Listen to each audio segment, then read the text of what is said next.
अगर मैं बात करूं कि पहले ये सिंगल बॉन्ड थे, लेकिन जब इसने समझने की कोशिश करना, पहले ये सिंगल बॉन्ड थे, बाद में फ्लोरीन ने जैसे ही इलेक्ट्रॉन दिया इसके खाली कटोरे के अंदर, बाद में फ्लोरीन ने जैसे ही इलेक्ट्रॉन उठा के दिया इसके खाली कटोरे के अंदर, अगर बॉन्डेड का है उठा के कोई जगह पहले से बॉन्डिंग करके बैठा है तो नॉन बॉन्डेड। कौन सा? Non bonded. कौन सा? Non bonded. और नॉन बॉन्डेड को ही क्या कहा जाता है? Lone pair. क्या कहा जाता है? Lone pair. लेकिन इसके आगे जाएंगे तो साइज डिफरेंस इतना ज्यादा हो जाएगा कि इफेक्टिव बैक बॉन्डिंग हो ही नहीं पाएगी।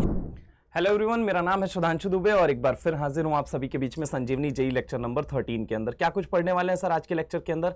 तो बेटा आज के लेक्चर के अंदर हम शुरुआत करने वाले हैं वीवीटी के आगे जो नेक्स्ट टॉपिक है अपना, डेट इज, अगर मैं आपसे बात करूं बैक बॉन्डिंग के बारे में। बैक बॉन्डिंग क्या सर, बैक बॉन्डिंग के बारे में क्या चर्चाएं करनी है हमें? तो बेटा मैंने आपको पहले ही बताया था mode of formation of bond. जब मैंने mode of formation of bond बताया था तो मैंने कहा था आपसे कि बॉन्ड जो होता है वो दो तरीके से बनता है। एक तो बनता है आपका ट्रांसफर ऑफ इलेक्ट्रॉन से, that is ionic bond, and दूसरा बनता है शेयरिंग ऑफ इलेक्ट्रॉन से। अब शेयरिंग जो है वो इक्वल भी हो सकती है, वो अनइक्वल भी हो सकती है। तो जो शेयरिंग इक्वल थी उससे तो कोवेलेंट बॉन्ड बन गया। जो अनइक्वल शेयरिंग होती है उससे दो तरह के बॉन्ड बनते हैं, या तो वो सिग्मा डेटिव बन रहा है या वो पाई डेटिव बन रहा है। तो जो सिग्मा डेटिव था उसे हमने कहा था कोऑर्डिनेट बॉन्ड।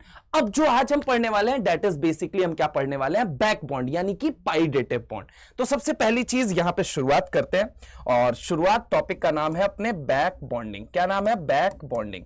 ठीक है, तो बैक बॉन्डिंग के अंदर देखो, यहां पे समझो, सारे लोग देखेंगे। यहां पे बैक बॉन्डिंग के अंदर अगर मैं सबसे पहले आपसे चर्चा करता हूं तो ये जरा गौर से देखो, ये बैक बॉन्डिंग, मिनट, ये बैक बॉन्डिंग। अब सुनो, बैक बॉन्डिंग की अगर हम चर्चा करते हैं तो जरा गौर से समझना, सीखना और सीखने की कोशिश करना। बेटा मैंने बोला था आपसे कि जो शेयरिंग होती है, शेयरिंग वो जो होती है वो दो तरीके से होती है। एक होती है इक्वल शेयरिंग और एक कौन सी होती है? Unequal sharing. एक होती है इक्वल शेयरिंग और एक कौन सी होती थी बेटा? Unequal sharing. एक होती थी इक्वल शेयरिंग और एक होती थी अनइक्वल शेयरिंग। ठीक है, एक होती थी इक्वल शेयरिंग और एक होती थी अनइक्वल शेयरिंग। इक्वल शेयरिंग का मतलब क्या है? मान लो ए को किसके साथ बॉन्ड बनाना है? बी के साथ बॉन्ड बनाना है। ए ने कहा देखो भाई मेरे पास ऑर्बिटल में एक इलेक्ट्रॉन है, बी ने कहा देखो भाई मेरे पास एक ऑर्बिटल में इलेक्ट्रॉन है। ये दोनों एक दूसरे के करीब गए, फाइनली ऑर्बिटल की ओवरलैपिंग हुई और ऑर्बिटल की ओवरलैपिंग होने के बाद दोनों ने एक एक इलेक्ट्रॉन लगा के आपस में बॉन्ड बना लिया और जीवन में काफी खुश नजर आए। जब ये खुश नजर आए तो लोगों ने कहा कुछ तो नाम दें इस बॉन्ड को, कुछ तो नाम दें इस बंधन को। तो हमने सीखा कि इस बॉन्ड को कहा जाता है बेटा कोवेलेंट बॉन्ड। क्या कहा जाता है? Covalent bond. अनइक्वल शेयरिंग की जब हम बात करते हैं तो अनइक्वल शेयरिंग जो होती है वो दो तरीके से होती है।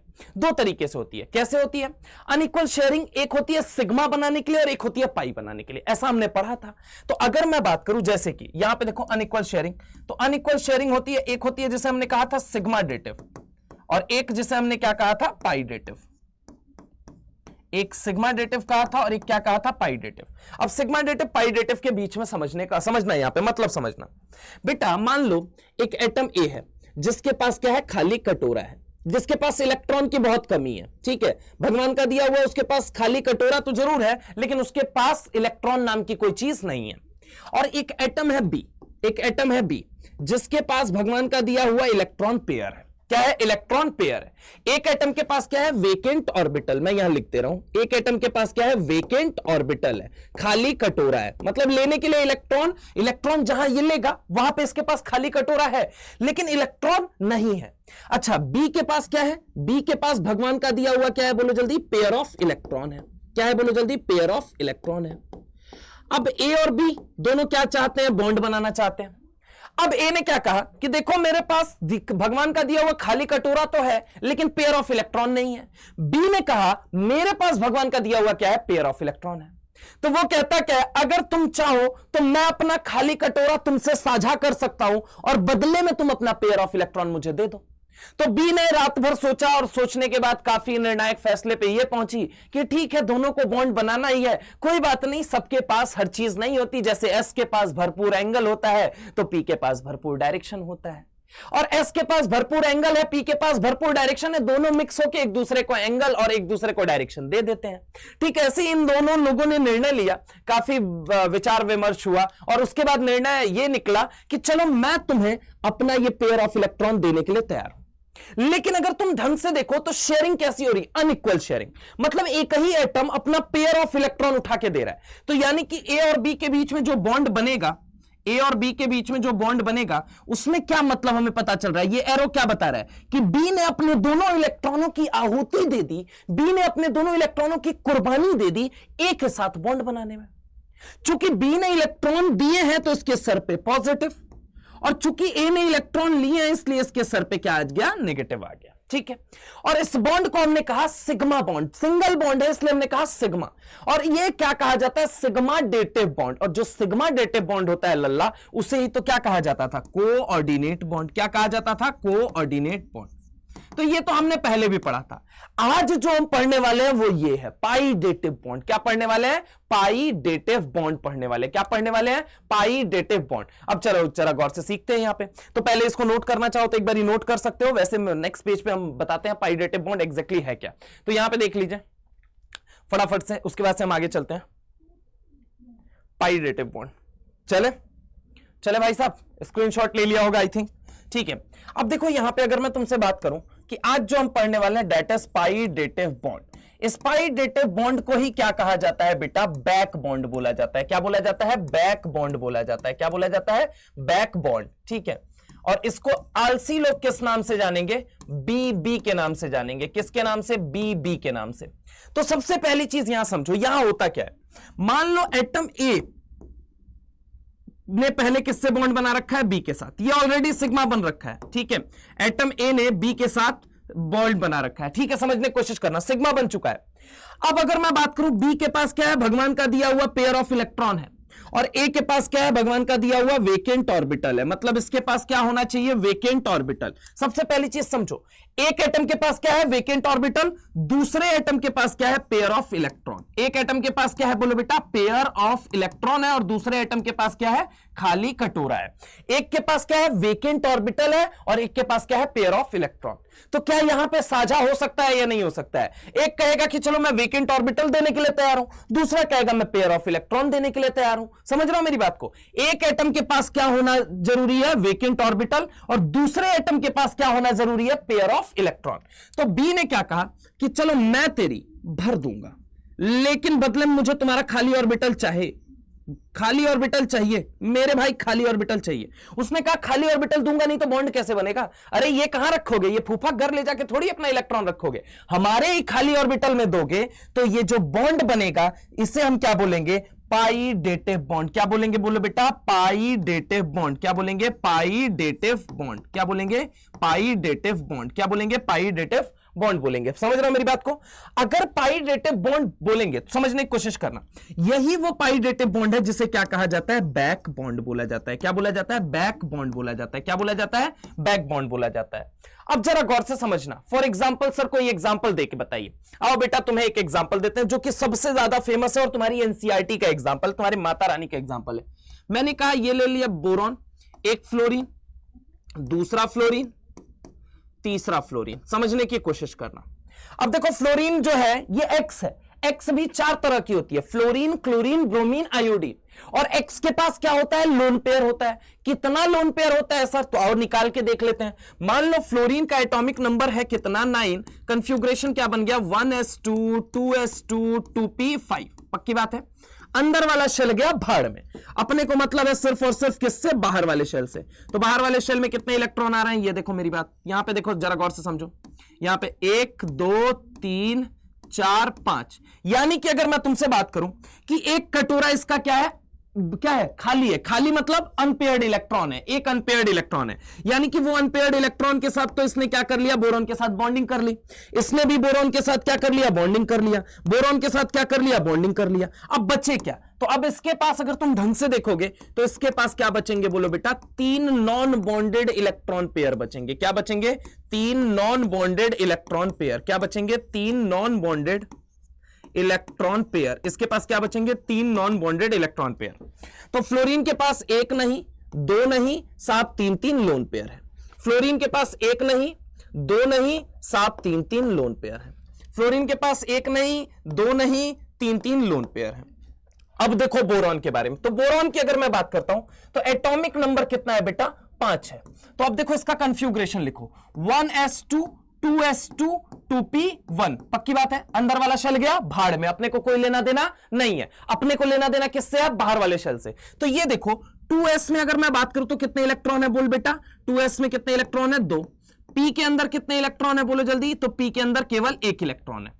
अब इसको पता चला, किसी ने कान में जाके बोला कि अगर तुम अपने इलेक्ट्रॉन को एक्साइट करके यहां भेज दो, अगर तुम अपने इलेक्ट्रॉन को एक्साइट करके यहां भेज दो तो तुम्हारे पास टोटल 3 अनपेयर्ड इलेक्ट्रॉन हो जाएंगे भगवान के दिए हुए, और अगर 3 अनपेयर्ड इलेक्ट्रॉन हो गए तो तुम 3 बॉन्ड बना पाओगे।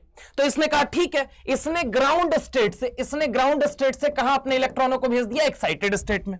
जैसे ही एक्साइटेड स्टेट में भेजा, इसके पास ये वो 3 अनपेयर्ड इलेक्ट्रॉन रहे जिसके थ्रू इसने क्या कर ली, फ्लोरीन से बॉन्डिंग कर ली। अब तुम ढंग से देखो तो यहां पे इसके पास एक खाली कटोरा है, इस डब्बे के अंदर एक भी इलेक्ट्रॉन नजर नहीं आएगा, यानी कि मैं इसको बोलूंगा ये क्या है, इसके पास वेकेंट ऑर्बिटल। क्या है बोलो जल्दी, वेकेंट ऑर्बिटल। पक्की बात है। यानी कि अगर तुमसे बात किया जाए कि ये क्या है, आपका वेकेंट ऑर्बिटल है, तो वेकेंट ऑर्बिटल, एक एटम के पास क्या होना चाहिए, वेकेंट ऑर्बिटल। मैंने अभी जस्ट कंडीशन में क्या बोला, एक एटम के पास वेकेंट ऑर्बिटल है, और बाजू वाले एटम के पास, बाजू वालों के पास क्या है बोलो जल्दी, लोन पेयर है।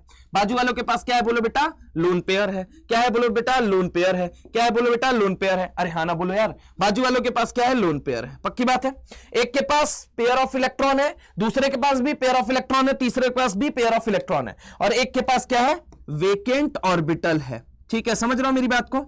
एक के पास क्या है, वेकेंट ऑर्बिटल है। अब जरा गौर से समझो, ये कहता है मैं तेरी भर दूंगा, बाजू से ये भी क्या बोलेगा, मैं तेरी भर दूंगा, और ये भी क्या बोलेगा, मैं तेरी भर दूंगा। सर एट अ टाइम अगर बात किया जाए तो ये भी दे सकता है, ये भी दे सकता है, ये भी दे सकता है, और तीनों में से अगर कोई देगा तो बनने वाले बॉन्ड का नाम, सिग्मा तो ऑलरेडी इन्होंने बना लिया है, सिंगल बॉन्ड तो ऑलरेडी इन्होंने बना लिया है। अब जो ये बॉन्ड बनाएंगे दैट इज पाई बॉन्ड। क्या बनाएंगे, पाई बॉन्ड। और इस बॉन्ड को देख के तुम क्या कहोगे, पाईडेटिव बॉन्ड। क्या बोलोगे, पाईडेटिव बॉन्ड। अब तुम्हारे मन में सबसे पहला प्रश्न तो यह उठना चाहिए कि क्या सर बैक बॉन्ड एक पाई कोऑर्डिनेट बॉन्ड है? हाँ बिल्कुल है। सर ये हो क्यों रहा है, इन्होंने तो ऑलरेडी बॉन्ड बना लिया है, अब एक्स्ट्रा बॉन्ड क्यों बना रहे हैं? तो बेटा अगर मैं तुमसे बात करूं, चूंकि ये पहले से 2 एटम कंबाइन करके बॉन्ड बना चुके थे, इनको स्टेबिलिटी मिली थी, लेकिन कहीं ना कहीं अब ये अपने मॉलिक्यूल की स्टेबिलिटी और बढ़ाने के लिए, इनहेंस करने के लिए ये क्या करेंगे, बैक बॉन्डिंग। तो कहना आप ये चाहते हो जैसे ऑर्गेनिक में resonance is a stabilising phenomena, वैसे ही back bonding is also stabilising phenomena. हाँ बेटा बिल्कुल। तो क्या मैं ऐसा कह सकता हूं it is a special case of resonance? हाँ बेटा कह सकते हो, कोई दिक्कत नहीं है। सर एक चीज और सोचिएगा, अगर मान लीजिए अगर बात किया जाए यहां पे सिंगल बॉन्ड है, समझने की कोशिश करना। तो सर सिंगल बॉन्ड जो होता है, सिंगल बॉन्ड एक होता है डबल बॉन्ड और एक होता है ट्रिपल बॉन्ड। एक होता है सिंगल बॉन्ड, एक होता है डबल बॉन्ड और एक होता है ट्रिपल बॉन्ड। तो एक बात अगर मैं तुमसे कहूं कि सिंगल बॉन्ड में कितने इलेक्ट्रॉन होते हैं सर, 2 इलेक्ट्रॉन। डबल बॉन्ड में अगर हम बात करें तो कितने इलेक्ट्रॉन आ जाएंगे, 4 इलेक्ट्रॉन। और ट्रिपल बॉन्ड में अगर हम बात करें तो कितने इलेक्ट्रॉन आ जाएंगे, 6 इलेक्ट्रॉन। तो होता क्या है बेटा, समझने की कोशिश करना। सिंगल बॉन्ड में जब वाइब्रेशन की अगर हम बात करें, हर बॉन्ड के बीच में वाइब्रेशन होता रहता है। क्या होता रहता है, वाइब्रेशन। क्या होता रहता है, वाइब्रेशन। क्या बोलो जल्दी, वाइब्रेशन। तो सिंगल बॉन्ड में जो वाइब्रेशन होता है ये बहुत ज्यादा होता है। सिंगल बॉन्ड में जो वाइब्रेशन होता है ये बहुत ज्यादा होता है। ट्रिपल बॉन्ड में जो वाइब्रेशन होता है, ये बहुत कम होता है। सिंगल बॉन्ड में वाइब्रेशन बहुत ज्यादा, डबल बॉन्ड में वाइब्रेशन थोड़ा कम, ट्रिपल बॉन्ड में वाइब्रेशन एकदम कम। समझ रहे हो मेरी बात को? तो यहां वाइब्रेशन क्या होता है, बहुत ज्यादा होता है, तो लेंथ भी क्या हो जाएगी, बोलो जल्दी, ज्यादा हो जाएगी। सिंगल बॉन्ड में वाइब्रेशन ज्यादा, इस वजह से लेंथ क्या होगी, ज्यादा होगी। ट्रिपल बॉन्ड में वाइब्रेशन कम, यानी कि लेंथ क्या होगी, छोटी होगी। अरे हाँ ना बोलो यार, पक्की बात है। तो जरा गौर से समझो, जब ये इलेक्ट्रॉन देगा तो सिंगल से क्या बन रहा है, डबल बन रहा है या नहीं बन रहा है? सिंगल से क्या बन रहा है, डबल बन रहा है। यानी सिंगल था तो वाइब्रेशन बहुत ज्यादा, जैसे इलेक्ट्रॉन दिया क्या बन चुका है, डबल बन चुका है। तो डबल में वाइब्रेशन थोड़ा कम कंपेयर टू सिंगल बॉन्ड। यानी कि कहना चाहते हो जो पहले बॉन्ड की लेंथ थी अब वो कम हो जाएगी थोड़ी सी। हाँ बेटा हो जाएगी, बिल्कुल हो जाएगी। फिर से सुनना मेरी बात को, मैंने क्या कहा, सिंगल बॉन्ड में बहुत ज्यादा वाइब्रेशन होता है, डबल बॉन्ड में थोड़ा कम होता है, ट्रिपल बॉन्ड में एकदम कम होता है। समझ रहे हो?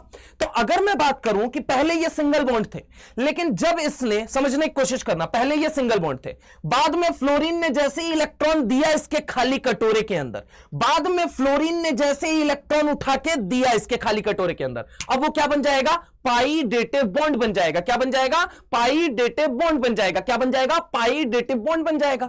और जब पाई डेटिव बॉन्ड बनेगा, पाई डेटिव बोले तो सिंगल से क्या बन गया? डबल। यानी सिंगल की लेंथ क्या थी? ज्यादा, डबल की लेंथ क्या हो गई? थोड़ी कम। यानी बैक बॉन्डिंग जब भी होगी बॉन्ड लेंथ डिक्रीज करेगा। फिर से मैं रिपीट कर रहा हूं, बैक बॉन्डिंग जब भी होगी बॉन्ड लेंथ डिक्रीज करेगा। क्या करेगा? बोलो बेटा, डिक्रीज करेगा। क्या करेगा? डिक्रीज करेगा। क्या करेगा? डिक्रीज करेगा। अगर बॉन्ड लेंथ घट गई, अगर बॉन्ड लेंथ घट गई, अगर बॉन्ड लेंथ घट गई, मतलब इलेक्ट्रॉन पास पास या दूर दूर, ये मुझे सोच के बताओ। इलेक्ट्रॉन पास पास या दूर दूर, ये मुझे बताओ। इलेक्ट्रॉन पास पास आ जाएंगे या दूर दूर चले जाएंगे? तो सर जब बॉन्ड लेंथ घटी ना सर, जब बॉन्ड लेंथ घटी ना सर, तो इलेक्ट्रॉन जो होंगे वो भी पास पास आ जाएंगे। और जब इलेक्ट्रॉन पास पास आ गए तो force of attraction sir nucleus का बढ़ गया। तो फोर्स ऑफ अट्रैक्शन न्यूक्लियस का बढ़ गया। तो फोर्स ऑफ अट्रैक्शन न्यूक्लियस का बढ़ गया। तो फोर्स ऑफ अट्रैक्शन न्यूक्लियस का बढ़ गया। अगर फोर्स ऑफ अट्रैक्शन बढ़ गया, अगर फोर्स ऑफ अट्रैक्शन बढ़ गया, अगर फोर्स ऑफ अट्रैक्शन बढ़ गया, यानी बॉन्ड की मजबूती जो है वो बढ़ी या घटी? ये मुझे बताओ। तो फोर्स ऑफ अट्रैक्शन अगर बढ़ेगा सर तो बॉन्ड की मजबूती भी सर बढ़ेगी, बॉन्ड की मजबूती भी सर बढ़ेगी, बॉन्ड की मजबूती भी सर बढ़ेगी। और अगर बॉन्ड की मजबूती बढ़ गई, बॉन्ड की मजबूती बढ़ गई, यानी कि बैक बॉन्डिंग जब होता है तो बॉन्ड लेंथ कम होता है और बॉन्ड की मजबूती ज्यादा होती है। फिर से सुनना मेरी बात को, अगर मैं बात करूं बैक बॉन्डिंग जब हो रहा है तो बॉन्ड की लेंथ क्या हो रही है? कम हो रही है। और बॉन्ड की मजबूती क्या कर रही है? बढ़ रही है। बॉन्ड की मजबूती क्या कर रही है? बढ़ रही है। बॉन्ड की मजबूती क्या कर रही है? बढ़ रही है। तो अब जरा गौर से सुनना, यहां पे मैंने क्या बोला कि जैसे जैसे बैक बॉन्डिंग होगी, जैसे जैसे बैक बॉन्डिंग, अभी कैसे होगी, कहां होगी, वो सब एक्सप्लेन करूंगा, सारी कंडीशन लिखवाऊंगा। अभी तो बस वो बात सुनो कि अगर बैक बॉन्डिंग हुआ, अगर क्या हुआ बोलो बेटा, अगर बैक बॉन्डिंग हुआ, as back bonding happens, as back bonding increases, एक बात तो बॉन्ड लेंथ का क्या होगा? बॉन्ड लेंथ पे क्या फर्क पड़ने वाला है? बॉन्ड लेंथ पे क्या फर्क पड़ने वाला है? बॉन्ड की लंबाई पे। क्योंकि देखो पहले समझो, जैसे यहां पे ये एग्जांपल समझो, ये पहले क्या था? ये पहले सिंगल था, जैसे ही बैक बॉन्डिंग हुई ये क्या बन गया? डबल बन गया। तो सिंगल में लेंथ क्या थी? ज्यादा, डबल में लेंथ क्या हो गई? छोटी। यानी बैक बॉन्डिंग जैसे ही होगा लेंथ क्या होगी? छोटी होगी। तो यहां पे अगर हम बात करें कि बॉन्ड लेंथ क्या होगी? बॉन्ड लेंथ कम होगी।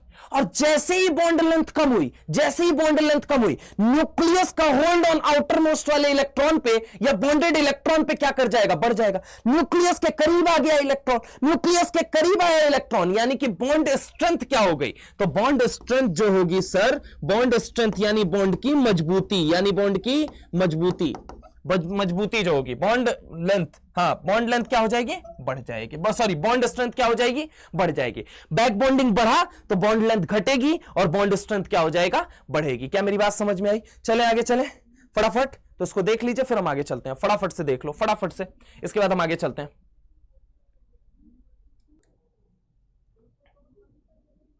चले आगे चले, चलिए आइए।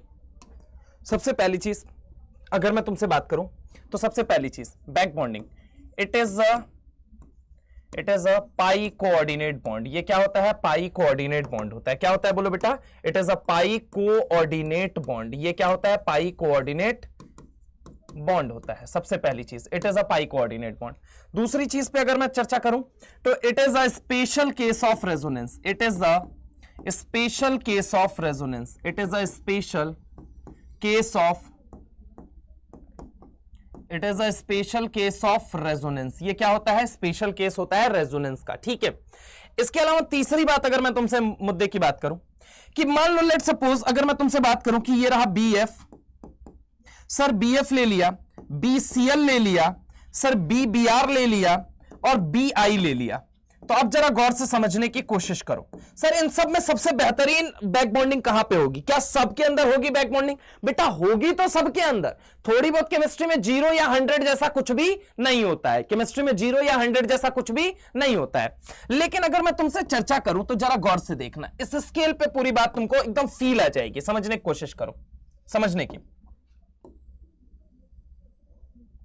अरे यार रुको एक मिनट, ये देखो समझने की यहां पे कोशिश करो कि यहां पे फ्लोरीन के पास क्या है, नो डाउट लोन पेयर है, बोरॉन के पास क्या है, वेकेंट ऑर्बिटल, मैं तेरी भर दूंगा तो बैक बॉन्डिंग होगी। यहां पे बोरॉन के पास क्या है, वेकेंट ऑर्बिटल, मंगल ग्रह का तो है नहीं, इसी धरती का है, तो ऑब्वियस है ये भी, इन दोनों बोरॉन में कोई अंतर थोड़ी है, इसके पास भी वेकेंट ऑर्बिटल होगा।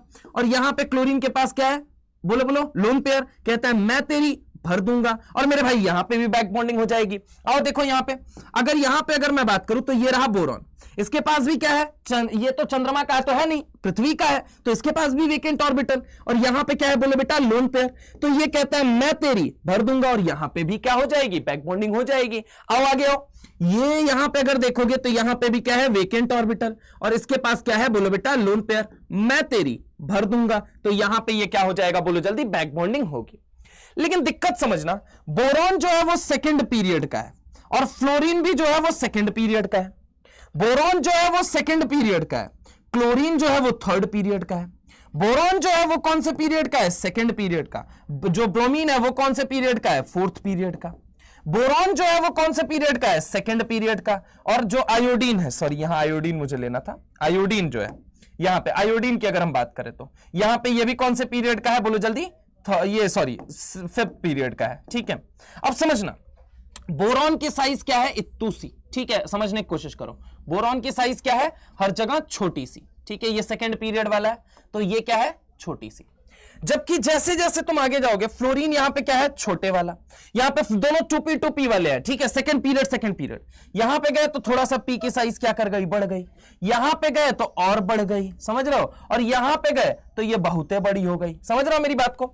अब देखना जरा गौर से, इन दोनों में तो इफेक्टिव ओवरलैपिंग हो जाएगी, इन दोनों में इफेक्टिव ओवरलैपिंग हो जाएगी, क्योंकि साइज क्या है, सिमिलर है। अगर साइज सिमिलर है मेरे भाई तो इफेक्टिव ओवरलैपिंग हो जाएगी।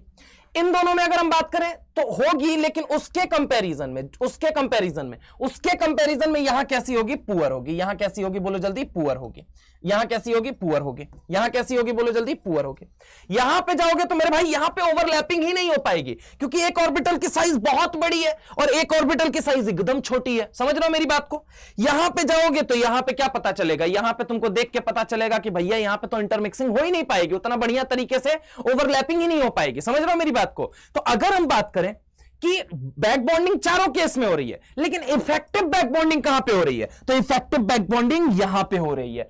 अगर हम थोड़ा सा नेग्लिजिबल चेंज को हटाते हुए माने तो यहां पे भी पॉसिबल होगा, लेकिन इसके आगे जाएंगे तो साइज डिफरेंस इतना ज्यादा हो जाएगा कि इफेक्टिव बैक बॉन्डिंग हो ही नहीं पाएगी। यानी कि तुम्हें अब अगर ऑप्शन दिया जाए कि भाई बताओ BF3 ले लिया, BCl3 ले लिया, BBr3 ले लिया और BI3 ले लिया, ठीक है, BI3, इन सब में बैक बॉन्डिंग का ऑर्डर बताओ, ऑर्डर ऑफ बैक बॉन्डिंग क्या, बोलो बोलो, ऑर्डर ऑफ बैक बॉन्डिंग क्या पूछ लिया जाए, ऑर्डर ऑफ बैक बॉन्डिंग क्या पूछ लिया जाए, ऑर्डर ऑफ बैक बॉन्डिंग, ठीक है। तो सबसे ज्यादा कहां पे होगी, BF3, then BCl3, then BBr3, और सबसे लास्ट में सबसे कम कहां पे होगी, दैट इज BI3। क्या ये बात सबको समझ में आई, पक्की बात है यहां तक की बात। अब देखो बैक बॉन्डिंग जो होता है बेटा वो दो तरीके का होता है। यहां पे अगर मैं तुमसे चर्चा करूं कि back bonding are of two types, back bonding are of two types, back bonding are of two types. Back bonding कितने तरह की होती है, दो तरह की, are of two types, are of two types, ठीक है। सर कौन कौन सी होती है, तो एक होती है बेटा पी पाई बैक बॉन्डिंग, एक कौन सी होती है पी पाई, और एक कौन सी होती है बेटा पी पाई डी पाई बैक बॉन्डिंग। क्या होती है, पी पाई डी पाई बैक बॉन्डिंग, ठीक है। एक होती है पी पाई और एक होती है पी पाई डी पाई बैक बॉन्डिंग, ठीक है। खैर उस पर हम चर्चा करेंगे, लेकिन उससे पहले अभी तक की बातों में जो हमने समझा कि बैक बॉन्डिंग आखिर होगी कहां, हमको कैसे पता लगेगा, तो नेसेसरी कंडीशन पहले लिखते हैं। तो सबसे पहली चीज नेसेसरी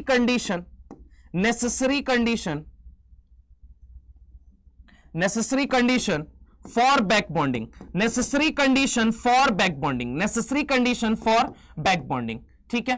तो बैक बॉन्डिंग होने के लिए क्या चीज की जरूरत है, सबसे पहली चीज, तो सबसे पहली चीज एक एटम के पास एक एटम के पास खाली कटोरा होना चाहिए, दूसरे एटम के पास देने के लिए पेयर ऑफ इलेक्ट्रॉन होना चाहिए। एक के पास लेने के लिए खाली कटोरा होना चाहिए, दूसरे के पास देने के लिए पेयर ऑफ इलेक्ट्रॉन होना चाहिए। तो सबसे पहली कंडीशन क्या है? सबसे पहली कंडीशन ये है, one atom must have vacant orbital.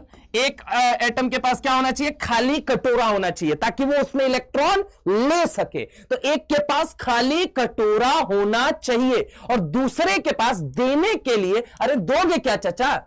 क्या दोगे बताओ ना? लड्डू दोगे, पेड़ा दोगे? इलेक्ट्रॉन देके बैक बॉन्डिंग होती है, लड्डू पेड़ा देके होती है? नहीं ना। तो अगर हम बात करें, एक के पास लेने के लिए खाली कटोरा होना चाहिए, दूसरे के पास देने के लिए पेयर ऑफ इलेक्ट्रॉन होना चाहिए। कौन सा पेयर? बॉन्डेड या नॉन बॉन्डेड? अबे बॉन्डेड काहे उठा के कोई देगा? पहले ही से बॉन्डिंग करके बैठा है तो नॉन बॉन्डेड। कौन सा? Non bonded. कौन सा? Non bonded. और नॉन बॉन्डेड को ही क्या कहा जाता है? Lone pair. क्या कहा जाता है? Lone pair. तो one atom must have vacant orbital, one atom must have vacant orbital, one atom must have vacant orbital, while another atom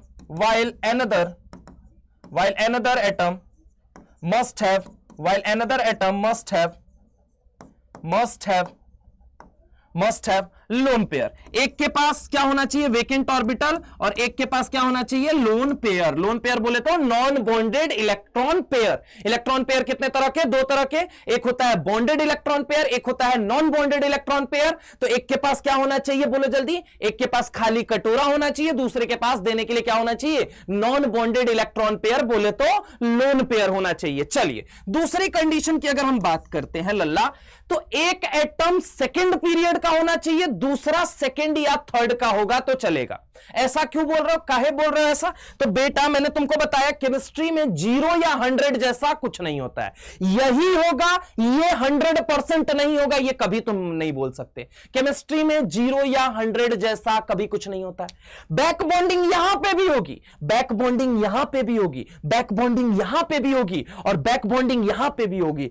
फर्क सिर्फ इस बात का होगा कि इफेक्टिव बैक बॉन्डिंग कहां पे है और अनइफेक्टिव बैक बॉन्डिंग कहां पे है। चूंकि यहां साइज डिफरेंस एकदम कम है, साइज दोनों की सेम है, तो आसानी से ये ओवरलैप कर जाएंगे। यहां साइज डिफरेंस एक बहुते बड़ा वाला है और एक बहुते छोटा वाला है, तो बहुत बड़े वाले का बहुत छोटे वाले के साथ उतनी प्रॉपर इंटरमिक्सिंग हो ही नहीं पाएगी। यानी कि बैक बॉन्डिंग तो होगी यहां पे भी, लेकिन कैसी होगी? इफेक्टिव या नॉन इफेक्टिव? कोलिजन होता है ना भैया, एक होता है इफेक्टिव कोलिजन और एक होता है नॉन इफेक्टिव कोलिजन। अरे भैया दो बॉडी टकराई, प्रॉपर ओरिएंटेशन के साथ टकराई, कार की टक्कर हुई, दोनों प्रॉपर ओरिएंटेशन के साथ, प्रॉपर सिमेट्री के साथ टकराए, तो मस्त मजा आ जाएगा। बढ़िया वाला कोलिजन इफेक्टिव कोलिजन कह देते हैं। वहीं पे ऐसे समझो, ये देखो यहां पे फील कराता हूं तुमको, ये टकराया, क्या है? Effective collision.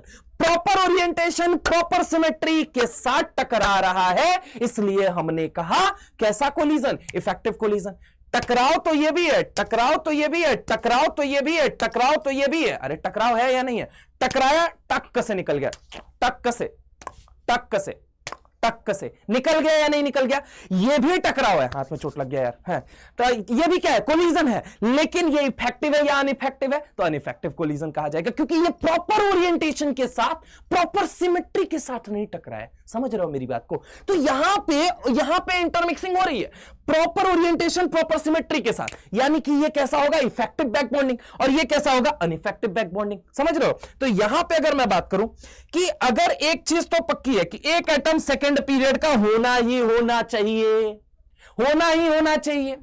एक एटम सेकेंड पीरियड का होना ही होना चाहिए, दूसरा एटम सेकेंड या थर्ड का होगा तो बैक बॉन्डिंग हो जाएगी, उसके बाद तो अनइफेक्टिव बैक बॉन्डिंग हो जाती है, जिसको हम कंसीडर नहीं करते हैं। समझ रहे हो मेरी बात को?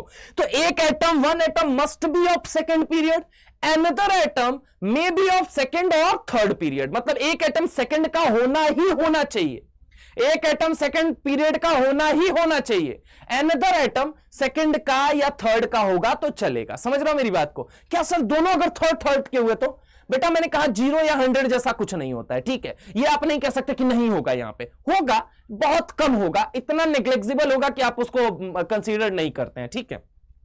तो यहां पे अगर मैं बात करूं, one one atom must be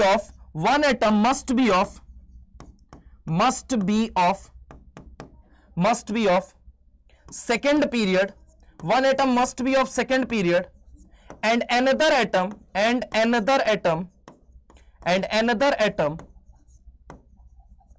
may be of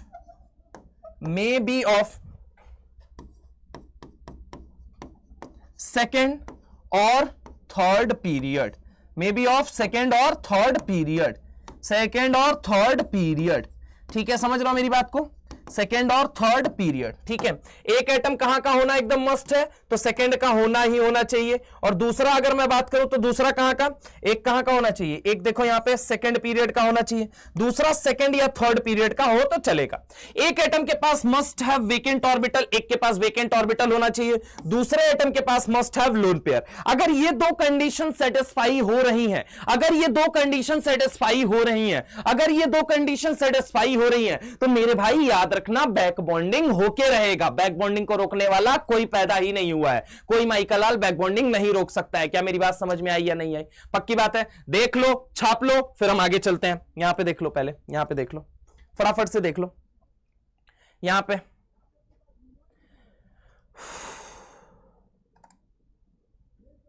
चले, आगे चले, बोलो भाई आगे चले, फटाफट से देख लो, ठीक है, चले। आइए यहां पे बैक बॉन्डिंग मैंने कहा दो तरह की होती है। बैक बॉन्डिंग मैंने क्या कहा बेटा, दो तरह की, एक पी पाई, एक पी पाई, एक क्या होता है पी पाई डी पाई, पी पाई डी पाई। अब जरा गौर से देखो यहां पे ऐसा क्यों कहा गया, समझने की कोशिश करो, समझने की। बेटा आपको पता है सेकेंड पीरियड वालों के पास, सेकेंड पीरियड वालों के पास ओनली पी होता है। क्या होता है? ओनली पी होता है, ओनली पी होता है, ठीक है, ओनली पी ऑर्बिटल। और थर्ड पीरियड वालों के पास क्या होता है? थर्ड पीरियड वालों के पास, थर्ड पीरियड के पास क्या होता है? पी भी होता है बेटा और डी भी होता है, पी भी होता है और क्या होता है? डी भी होता है। अब समझने की कोशिश करो, सेकेंड पीरियड के पास केवल पी है और थर्ड पीरियड के पास पी और डी दोनों है। समझ रहा हूं मेरी बात को? पक्की बात है।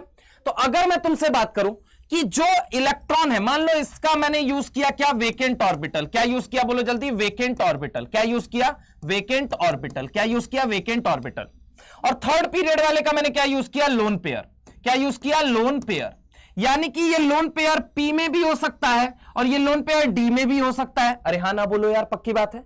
या फिर उल्टा कर दो केस, चलो यहां पे मैं कहता हूं सेकंड पीरियड वाले का लोन पेयर यूज किया गया और थर्ड पीरियड वाले का वेकेंट ऑर्बिटल। क्या यूज किया गया? Vacant orbital. तो इसका जो लोन पेयर प्रेजेंट होगा ये कंफर्म है पी में ही होगा, लेकिन इसके जिस ऑर्बिटल में वो लोन पेयर दिया जा रहा है वो पी भी हो सकता है, वो डी भी हो सकता है। मान लो सेकंड पीरियड वाला इलेक्ट्रॉन पेयर उठा के दे रहा है, सेकंड पीरियड वाला इलेक्ट्रॉन पेयर उठा के दे रहा है, कहां दे रहा है? तो थर्ड के पी में भी दे सकता है और डी में भी दे सकता है। और अगर वो ऐसा करेगा तो एक चीज कंफर्म है, अगर पी से पी में गया तो कौन सा बॉन्ड बनेगा? पी पाई बनेगा। अगर पी से उठ के डी में गया तो क्या बनेगा? पी पाई डी पाई। क्या बनेगा? पी पाई डी पाई। याद रखना, देने वाले का नाम लेने वाले से पहले लिया जाता है, यानी कि जो लोन पेयर देगा, जो लोन पेयर देगा उसका पहले लिखोगे। समझ रहे हो? तो अगर मान लो सेकंड पीरियड वाला के पास केवल पी है तो ये इसके पास लोन पेयर है, तो ये क्या करेगा? लोन पेयर उठा के देगा, लोन पेयर उठा के देगा। अब देने के दो तरीके हैं कि वो अपने पी में ले रहा है या वो अपने डी में ले रहा है। वो अपने पी में भी ले सकता है, वो अपने डी में भी। ये तो कहां से देगा? पी से ही देगा, इसलिए मैंने पी पाई लिख दिया पहले ही, पी पाई लिख दिया। अब कहां दे रहा है? पी में दे रहा है या डी में दे रहा है? क्योंकि अगर पी में देगा तो भी पाई बनेगा, डी में देगा तो भी पाई बन रहा है, तो हमने कहा पी पाई या पी पाई डी पाई ओवरलैपिंग होती है। इसी तर्ज पे अगर मैं तुमसे बात करूं तो जरा गौर से सुनना। ये तो बात रही, चलो ठीक है। यहां पे अगला पॉइंट जो लिखेंगे that is bond back bonding, back bonding, back bonding led to back bonding led to decrease in bond length। Back bonding से क्या हो जाएगी? बॉन्ड लेंथ क्या करेगी? डिक्रीज करेगी, बॉन्ड लेंथ डिक्रीज, ठीक है, led to decrease in bond length. अच्छा, बैक बॉन्डिंग की वजह से अगर हम बात करें तो क्या बॉन्ड स्ट्रेंथ पे भी कोई फर्क पड़ेगा? हां साहब बिल्कुल पड़ेगा। Back bonding led to increase in बोलो बोलो क्या हो जाएगा, बॉन्ड स्ट्रेंथ, मतलब कि इसकी वजह से बॉन्ड स्ट्रेंथ क्या कर जाएगी, बढ़ जाएगी। क्या कर जाएगी, बोलो बेटा, बढ़ जाएगी। पक्की बात है। अब इसके बाद समझने की और कोशिश करना है यहां पे कि बैक बॉन्डिंग के अंदर अगर सेंट्रल एटम का लोन पेयर इन्वॉल्व है। अच्छा चलो इसको पहले समझा देता हूं, फिर उसके बाद से इधर देखो। यहां पे मान लो बेटा ये एक एटम ए है, ये क्या है, बी है, और ये क्या है, बी है। लेट सपोज, ठीक है, ए के पास क्या है, पेयर ऑफ इलेक्ट्रॉन है, ऑलरेडी है, और ए के पास साथ में क्या है, वेकेंट ऑर्बिटल भी है। क्या है, वेकेंट ऑर्बिटल भी है। बी क्या कर रहा है, अपना पेयर ऑफ इलेक्ट्रॉन उठा के दे रहा है। बी क्या कर रहा है, अपना पेयर ऑफ इलेक्ट्रॉन उठा के दे रहा है। लेट सपोज समझने की कोशिश करना। यहां पे ए के पास वेकेंट ऑर्बिटल भी था, पेयर ऑफ इलेक्ट्रॉन भी था। अब बी ने क्या किया, अपना पेयर ऑफ इलेक्ट्रॉन उठा के किसको दे दिया, यहां पे ए को दिया। तो इनके बीच में कैसा बॉन्ड बन जाएगा, ये ए, आजू में एक बी रहेगा, बाजू में भी एक बी रहेगा, और एक क्या बन गया, कोऑर्डिनेट बॉन्ड, और ये lone pair as it is रहेगा। पक्की बात है, बोलो हाँ या ना। अगर तुम ढंग से देखो तो इसकी ज्योमेट्री कैसी नजर आएगी। ये बना आपका AB2L1 बना। पक्की बात है, AB2L1 बना। अब AB2L1 का कुछ थीटा है, कुछ क्या है, एंगल है। इस थीटा को हम क्या कह रहे हैं, एंगल। क्या कह रहे हैं, बोलो जल्दी, एंगल। समझ रहे हो, कुछ थीटा है। तो समझने की कोशिश करो, सराउंडिंग एटम का अगर लोन पेयर सेंट्रल एटम के खाली ऑर्बिटल में जा रहा है, तो क्या इस थीटा पे कोई फर्क पड़ेगा, तो नहीं पड़ेगा साहब। क्यों नहीं पड़ेगा, क्योंकि समझने की कोशिश करो, लोन पेयर जो है वो इधर भी रिपल्शन वही लगाएगा अभी भी, और इधर भी रिपल्शन वही लगाएगा। लेकिन अगर मैं केस को उल्टा कर दूं, लेट सपोज मैंने कहा एटम ए है, लेट सपोज, ठीक है, ये किसके साथ बॉन्ड बनाया हुआ है, बी के साथ, बाजू में भी ये किसके साथ बनाया हुआ है, बॉन्ड बी के साथ। ए के पास क्या है, मान लो पेयर ऑफ इलेक्ट्रॉन है, इसने उठा के किसको दे दिया, इसने उठा के इस बार किसको दिया, बी को दिया। यानी अपना जो लोन पेयर है इसने कहां खर्चा कर दिया, बैक बॉन्डिंग में खर्चा कर दिया। अब इसकी अगर मैं बात करूं, ज्योमेट्रिकल प्रेडिक्शन करें तो क्या निकल के आएगा, AB2L0। क्या निकल के आएगा, AB2L0। अब तुम मुझे सोच के बताओ, क्या इन दोनों के बीच में एंगल सेम आता था, AB2L1 में और AB2L0 में एंगल सेम आता था या अलग अलग आता था। तो याद रखो, ये विथ लोन पेयर का केस बन रहा है, एक ये विदाउट लोन पेयर का केस बन रहा है। ये कैसा होता था, वी शेप का होता था, या फिर एंगुलर शेप का होता था, या फिर ये बेंट शेप का हुआ करता था, वी शेप, एंगुलर शेप या बेंट शेप। जबकि जब AB2L0 की बात करोगे लल्ला, तो AB2L0 के अंदर हम बात करें तो ये कैसा हो जाएगा, लीनियर हो जाएगा। यानी इसका जो थीटा है, इसका जो θ1, अगर मैं इसको θ1 कहता हूं और इसको θ2, तो ये जो एंगल है, चूंकि यहां पे लोन पेयर उड़ चुका है, लोन पेयर हट चुका है, तो ये एंगल क्या कर जाएगा, फैल जाएगा। ये एंगल क्या कर जाएगा, एक्सपांड करेगा। यानी सेंट्रल एटम का लोन पेयर अगर बैक बॉन्डिंग में इन्वॉल्व होगा तो माइट बी पॉसिबल कि शेप क्या हो जाए, चेंज हो जाए। माइट बी पॉसिबल क्या, शेप चेंज हो जाएगी, शेप चेंज हो सकती है। लेकिन अगर सराउंडिंग एटम का इन्वॉल्व है किसके अंदर, बैक बॉन्डिंग में, तो जरूरी नहीं है कि शेप बदले। तो मैं क्या कहूंगा, if lone pair of central atom is involved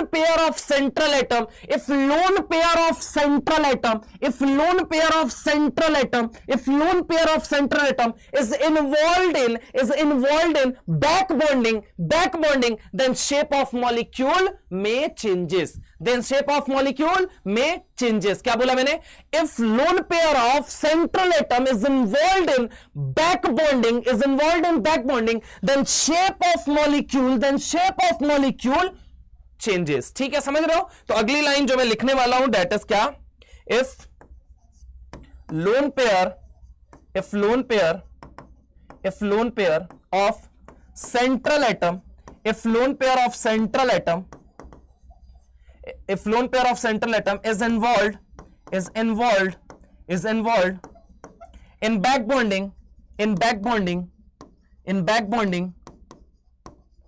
in back bonding, then shape of molecule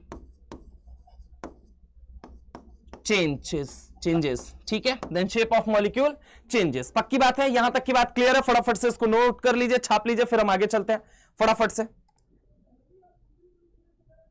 चलिए, नोट कर लिया, एक्सप्लेन करें और आगे आइए। अब देखो बेटा, अगर मैं तुमसे बात करूं, इसका भी स्क्रीनशॉट एक बार ले लो या फिर PDF से नोट कर लेना। ठीक है, चले आगे चले। ओके, नाउ मैं क्वेश्चन देता हूं, क्वेश्चन है विच ऑफ द फॉलोइंग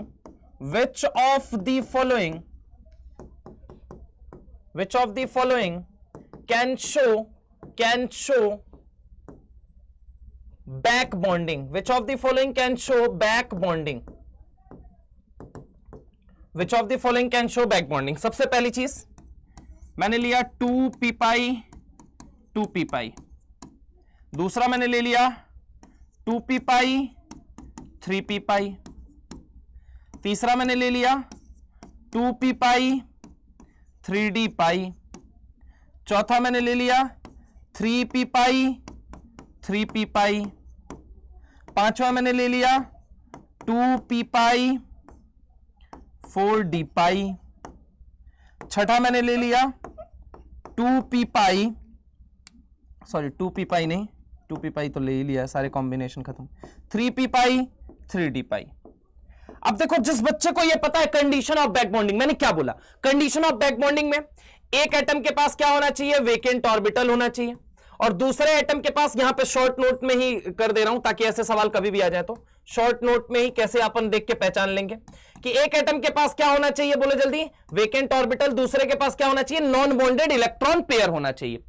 दूसरी चीज, एक atom, one atom must be of second period, second atom जो हो वो सेकेंड या थर्ड पीरियड का होगा तभी बैक बॉन्डिंग होगी, यानी कि 2p पाई वालों में हां साहब हो जाएगी। अगर हम तुमसे बात करें यहां पे नेक्स्ट की, एक बात मुझे बताओ यहां पे जरा गौर से, 2p पाई 3p पाई वालों में बताओ, तो 2p पाई 3p पाई वाले में सोच के देखना है, यहां पे 2p पाई 3p पाई, तो one atom must be of second period, another atom में बी ऑफ सेकंड और थर्ड, सेकंड या थर्ड का होगा तो चलेगी, ठीक है, उतनी इफेक्टिव नहीं होगी लेकिन हो जाएगी बैक बॉन्डिंग। यहां पे लिख रहा है 2p पाई एंड 3d पाई, मतलब एक एटम सेकंड पीरियड का, दूसरा थर्ड पीरियड का, ठीक है, कोई बात नहीं, तो यहां पे भी हो जाएगी। अगला क्या लिख रहा है, 3p pi, one atom must be of second period, एक एटम मस्ट होना चाहिए आपके सिलेबस के अनुसार सेकंड पीरियड का, यानी कि यहां पे उतनी इफेक्टिव बैक बॉन्डिंग नहीं हो पाएगी। सेकंड पीरियड फोर्थ पीरियड में यहां तो पॉसिबिलिटी ही नहीं है, लेकिन एक एग्जांपल मुझे देना है, दैट इज NgEH3 का, ठीक है, NgH3 का होल थ्राइस, इसके अंदर बैक बॉन्डिंग देखने को मिलती है, कैसे मिलती है अभी मैं बता दूंगा, वैसे तो नहीं होती है लेकिन इसके अंदर बताऊंगा अभी रीजन, ठीक है, कुछ किताबें ऐसा लिखती हैं और कुछ ऐसी चीजें हैं जो मार्केट में चल रही हैं कि NgE3 का होल थ्राइस इसके अंदर हो जाता है, कैसे हो जाता है वो बताऊंगा। तो वैसे तो अगर देखा जाए नहीं होगा, लेकिन ये एकमात्र ऐसा एग्जाम्पल है जहां पे हो भी सकता है। आगे 3p पाई 3d पाई में अगर बात करूं तो नहीं साहब नहीं हो सकता, क्योंकि one atom must be of second period, एक एटम का सेकेंड पीरियड का होना बेहद जरूरी है, पक्की बात है। अब देखो जरा गौर से इस केस में कैसे हो पाता है, देखो होता क्या है, नाइट्रोजन के पास क्या है, बोलो जल्दी, नाइट्रोजन के पास क्या है, यहां पे अगर मैं तुमसे बात करूं तो नाइट्रोजन के पास है लोन पेयर, पक्की बात है, समझने की कोशिश करना, नाइट्रोजन के पास है लोन पेयर, और इससे क्या जुड़ा हुआ है, GeH3 जुड़ा हुआ है, क्या जुड़ा हुआ है, GeH3 जुड़ा हुआ है, क्या जुड़ा हुआ है, बोलो बेटा, GeH3, क्या जुड़ा हुआ है, GeH3 जुड़ा हुआ है। तो देखा जाए इसका शेप कैसा होना चाहिए, इसका शेप होना चाहिए पिरामिडल शेप का, कैसा होना चाहिए, पिरामिडल शेप का, लेकिन चूंकि इसकी साइज क्या है, बड़ी है, इसकी साइज क्या है, बोलो बेटा, बड़ी है, इसकी साइज क्या है, बोलो जल्दी, बड़ी है, तो इस बड़ी साइज होने की वजह से आपस में क्या होता है, टन टनाटन टन टनाटन टन टनाटन टन। मैंने तुम्हें बोला था सेंट्रल एटम की साइज या तो बहुत ज्यादा बढ़ जाए या सराउंडिंग एटम की साइज बढ़ जाए या दोनों बढ़ जाए तो स्टेरिक हिंड्रेंस लगता है। तो यहां पे अगर बात करेंगे तो सराउंडिंग एटम क्या है, बहुत बड़ा है, ठीक है, तो होगा क्या इनके बीच में आपस में टन टनाटन टन टनाटन टन टनाटन। अरे CS3 में होता था कि नहीं होता था स्टेरिक हिंड्रेंस? ये क्या है, कार्बन सिलिकॉन जर्मेनियम, जर्मेनियम है भाई उसी ग्रुप का जो कहा जाता है फिफ्थ पीरियड का मेंबर है, तो आपस में इनमें क्या होगा, टन टनाटन टन टना, सॉरी फोर्थ पीरियड का मेंबर है, हाँ गलती बोल गया मैं, कार्बन सेकंड का होता है, सिलिकॉन थर्ड का होता है, जर्मेनियम फोर्थ का होता है, तो फोर्थ पीरियड में क्या होगा आपस में, टन टनाटन टन टनाटन टन टनाटन टन, यानी कि रिपल्सन लगेगा। रिपल्सन लगने की वजह से ये क्या हो जाएंगे, ऊपर भागेंगे, कहां भागेंगे, ऊपर, जो ऐसे रहना चाहिए था जिनको, वो कैसे भागेंगे, ऊपर भागेंगे, कैसे भागेंगे, ऊपर भागेंगे। अरे आपस में टन टनाटन होगा तो ये क्या करेंगे, ऊपर भागेंगे या नहीं भागेंगे? मेरे भाई ये कैसे चले जाते हैं, ये दोनों GS3 इस तरीके से आ जाते हैं, और जो तीसरा GS3 है वो इस तरीके से चला जाता है। तो अगर मैं तुमसे यहां पे चर्चा करूं कि एक्चुअल में हो कैसा जाता है, तो आओ देखो यहां पे ये NgES3 कैसा हो जाता है, ये एक्चुअल में प्लेनर हो जाता है ड्यू टू स्टेरिक हिंड्रेंस। किसकी वजह से? Due to steric hindrance. किसकी वजह से? Due to steric hindrance. ठीक है, तो इसके पास नाइट्रोजन के पास क्या है? Lone pair. ये लोन पेयर अगर हम बात करें तो यहां पे अगर बात किया जाए तो ये क्या है, यहां पे समझने की कोशिश करना। यहां पे नाइट्रोजन के पास लोन पेयर और जी के पास क्या है? वेकेंट ऑर्बिटल होगा, क्योंकि ऑब्वियस है अगर फोर्थ पीरियड का है तो वेकेंट डी तो इसके पास तय ही तय है। समझ रहे हो मेरी बात को? तो ये उठा के एक बारी यहां पे, एक बारी अगर मैं बात करूं यहां पे उठा के, ठीक है, और एक बारी अगर मैं बात करूं उठा के ये यहां पे देगा। पक्की बात है? बोलो हाँ ये ना। तो इसकी वजह से यहां पे एक्सेप्शनली क्या, due to steric hindrance, due to steric repulsion, यहां पे बैक बॉन्डिंग देखने को मिल जाती है। मैंने कहा ना 0 या 100 जैसा कुछ नहीं होता है। ये नहीं कह सकते यहां नहीं होगी 100%, और ये भी नहीं कह सकते यहां होगी। होता क्या है? एक्सटेंट थोड़ा कम या ज्यादा होता है। बैक बॉन्डिंग का एक्सटेंट थोड़ा कम या बैक बॉन्डिंग का एक्सटेंट थोड़ा ज्यादा हो सकता है। क्या ये बात सबको क्लियर है? चलिए, तो यहां पे पहली चीज आप देख लीजिए, फिर हम आगे चलते हैं। जैसे कि मैं क्वेश्चन लिखता हूं कि ऐसे मॉलिक्यूल आपको आइडेंटिफाई करने हैं जो बैक बॉन्डिंग करेंगे और जो नहीं करेंगे। फॉर एग्जांपल मैंने ले लिया आपसे BF3, क्या ये बैक बॉन्डिंग करेगा या नहीं करेगा आपको बताना है। दूसरी चीज मैंने ले लिया BF4-। तीसरा मैंने एग्जांपल ले लिया S3BO3, S3BO3।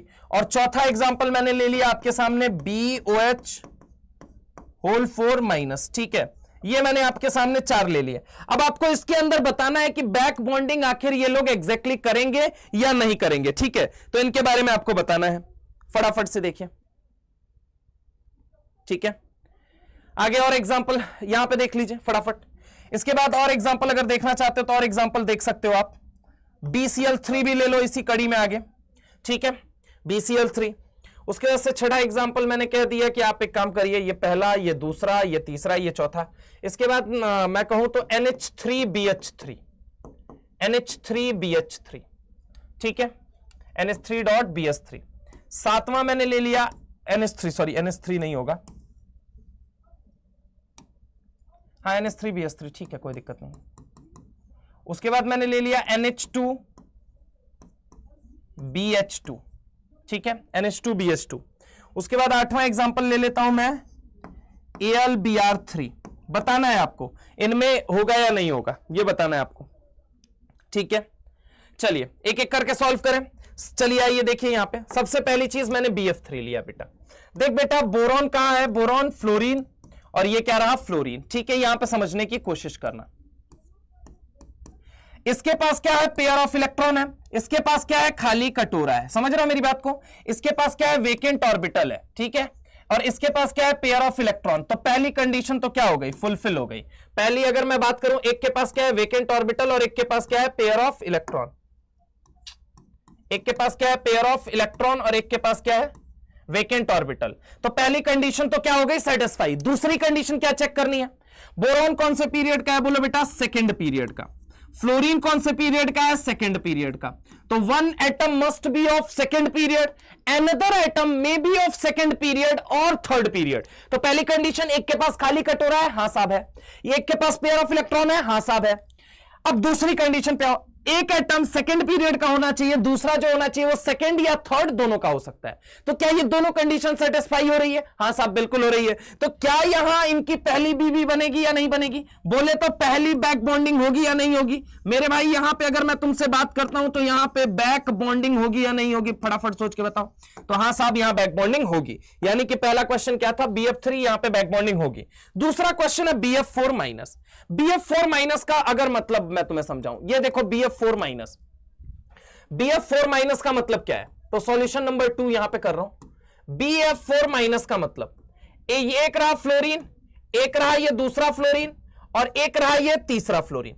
फ्लोरीन के पास क्या था? खाली ऑर्बिटल था, और एक F- इसके जीवन में आया। कैसे बना है BF4-? समझना, एक F- आया, कहता है मैं तेरी भर दूंगा, मैं तेरी भर दूंगा। तो मेरे भाई ये जो चौथा बॉन्ड बनेगा, ये जो चौथा बॉन्ड बनेगा, ये कैसा बॉन्ड बनेगा? ये मुझे बताओ। ये सिंगल बॉन्ड बनेगा भाई। ये कैसा बॉन्ड बनेगा? सिंगल बॉन्ड बनेगा। ये कैसा बॉन्ड बनेगा? सिंगल बॉन्ड बनेगा। यहां पे बोरॉन के ऊपर क्या आ गया? नेगेटिव चार्ज आ गया। अगर मान लो BF4 का मतलब क्या है? BF4- का मतलब क्या है? अगर मान लो हाइड्रोजन है, क्लोरीन है, फ्लोरीन है, ब्रोमीन है, आयोडीन है, CH3 है, या ऑक्सीजन नेगेटिव है, सेंट्रल एटम के साथ सिंगल बॉन्ड। अगर मान लो BF4 माइनस दिया गया है, उसके सर पे नेगेटिव है, ऑक्सीजन नहीं है, तो हमेशा वो नेगेटिव या पॉजिटिव कहां रख दो? सेंट्रल एटम पे। सेंट्रल एटम पे रखने का मतलब क्या है? इसके खाली कटोरे के अंदर फ्लोरीन ने क्या किया है? फ्लोरीन ने अपना इलेक्ट्रॉन पेयर दिया है, अपना इलेक्ट्रॉन पेयर डाला है। समझ रहे हो मेरी बात को? तो ये जो बना, this is your something sigma dative bond. ये क्या है बोलो बेटा? ये आपका जो बना हुआ है, ये है आपका सिग्मा डेटिव बॉन्ड। क्या है बोलो जल्दी? Sigma dative bond. ना कि ये क्या है आपका? ये आपका सिग्मा डेटिव बॉन्ड है, ना कि ये आपका क्या है बोलो जल्दी? पाई डेटिव बॉन्ड। अगर सिग्मा डेटिव बॉन्ड है, अगर सिग्मा डेटिव बॉन्ड है, तो सिग्मा डेटिव बॉन्ड को क्या कहा जाता है बेटा? तो सिग्मा डेटिव बॉन्ड को कहा जाता है कोऑर्डिनेट बॉन्ड। क्या कहा जाता है? कोऑर्डिनेट बॉन्ड कहा जाता है। क्या कहा जाता है? कोऑर्डिनेट। तो क्या यहां बैक बॉन्डिंग हुई है? नहीं। कोऑर्डिनेट अलग चीज है, बैक बॉन्ड अलग चीज है, सिग्मा डेटिव अलग चीज है, पाई डेटिव अलग चीज है। क्या आपको क्लियर हुई या नहीं हुई? तो यहां पे अगर मैं तुमसे सबसे पहली चीज बात करूं कि क्या ये शो करेगा, तो नहीं, ये बैक बॉन्डिंग नहीं शो करेगा, नो। और ये यस, बैक बॉन्डिंग शो करेंगे, और ये बैक बॉन्डिंग नहीं शो करेंगे। Now moving to the next part, that is S3BO3। आओ देखो इसके केस में क्या होगा। तो S3BO3 का अगर मैं सॉल्यूशन लेता हूं, ये देखो सॉल्यूशन, तो S3BO3 का मतलब क्या है? ये रहा B, ये रहा एक OH, ये रहा दूसरा OH, ये रहा तीसरा OH। समझ रहे हो मेरी बात को? बोरॉन के पास क्या है? खाली कटोरा, वेकेंट ऑर्बिटल होना चाहिए। दूसरे एटम के पास क्या है? Lone pair. दूसरे एटम के पास क्या होना चाहिए? Lone pair. One atom must contain vacant orbital, another atom must have lone pair. एक के पास खाली कटोरा होना चाहिए, दूसरे के पास वेकेंट ऑर्बिटल। एक के पास लेने के लिए खाली कटोरा, दूसरे के पास देने के लिए वेकेंट ऑर्बिटल। ये वेकेंट ऑर्बिटल उठा के ये क्या करेगा? खाली कटोरे के अंदर दे देगा इलेक्ट्रॉन पेयर। जैसे ही मेरे भाई यहां पे देगा, जैसे ही यहां पे देगा, जरा गौर से सुनना, जैसे ही यहां पे देगा, ये जैसे ही उठा के देगा, जरा गौर से देखो यहां पे क्या ये पाई डेटिव बन जाएगा या नहीं बन जाएगा? क्या ये पाई डेटिव बन जाएगा या नहीं बन जाएगा? अगर ये पाई डेटिव बॉन्ड बन गया, क्या बन गया? पाई डेटिव। क्या बन गया? पाई डेटिव। तो पाई डेटिव का मतलब क्या होता है? Back bond. अच्छा सर, आपने दूसरी कंडीशन तो देखी ही नहीं यार। मेरे दिमाग में चल रहा है कि बोरॉन जो है वो सेकेंड पीरियड का है, ऑक्सीजन भी जो है वो भी सेकेंड पीरियड का है। तो second period, one atom must be of second period, another atom must be of may be of second और थर्ड पीरियड। एक एटम सेकेंड का होना चाहिए, दूसरा सेकेंड का हो, थर्ड का हो, चलेगा। समझ रहे हो? तो अगर मैं तुमसे बात करता हूं कि यहां पे ये जो सेकेंड पीरियड वाला एलिमेंट है, ये लोन पेयर उठा के कहां देगा? खाली ऑर्बिटल में।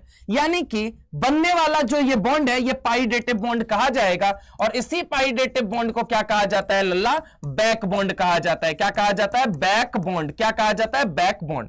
यानी कि अगर मैं तुमसे बात करूं, क्या यहां बैक बॉन्डिंग होगी? बिल्कुल होगी।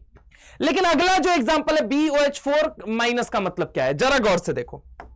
अगला जो सॉल्यूशन नंबर 4 मैं जो लिखने जा रहा हूं वो देखो, सॉल्यूशन नंबर 4। सॉल्यूशन नंबर 4 का मतलब यह है कि देखो बेटा, था क्या कंडीशन? बोरॉन था, एक OH से जुड़ा हुआ था, दूसरे OH से जुड़ा हुआ था, तीसरे OH से जुड़ा हुआ था, और इसके पास क्या था? खाली कटोरा था। क्या था? खाली ऑर्बिटल था। क्या था बोलो जल्दी? खाली ऑर्बिटल। प्लस हमने इसको किसके साथ वो किया? OH माइनस के साथ रिएक्ट करवाया। तो OH माइनस आता है, कहता है मैं तेरी भर दूंगा। जैसे ही अपना पेयर ऑफ इलेक्ट्रॉन इसको देगा, ये क्या बन जाएगा बोलो बेटा? BOH OH OH OH, और सर पे क्या आ गया? Minus charge. यानी कि जो बॉन्ड बना है वो सिग्मा बना है, ना कि पाई बना है। और अगर वो पाई बॉन्ड है ही नहीं, पाई कोऑर्डिनेट, पाई डेटिव बॉन्ड है ही नहीं, तो बैक बॉन्ड कहां से नाम दोगे? तो ये क्या है? ये सिग्मा कोऑर्डिनेट बॉन्ड का रिजल्ट है, पाई का नहीं है। यानी कि ये बैक बॉन्ड नहीं है। तो मैं क्या लिखूंगा यहां पे क्या लिखूंगा? बैक बॉन्डिंग नहीं है, no back bonding. Now the next one come for BCl3। मैं 1 मिनट का पॉज लेता हूं, आप फटाफट से मुझे बताइए कि इसका आंसर एग्जैक्टली होगा क्या। फटाफट से आप सोच के करेंगे।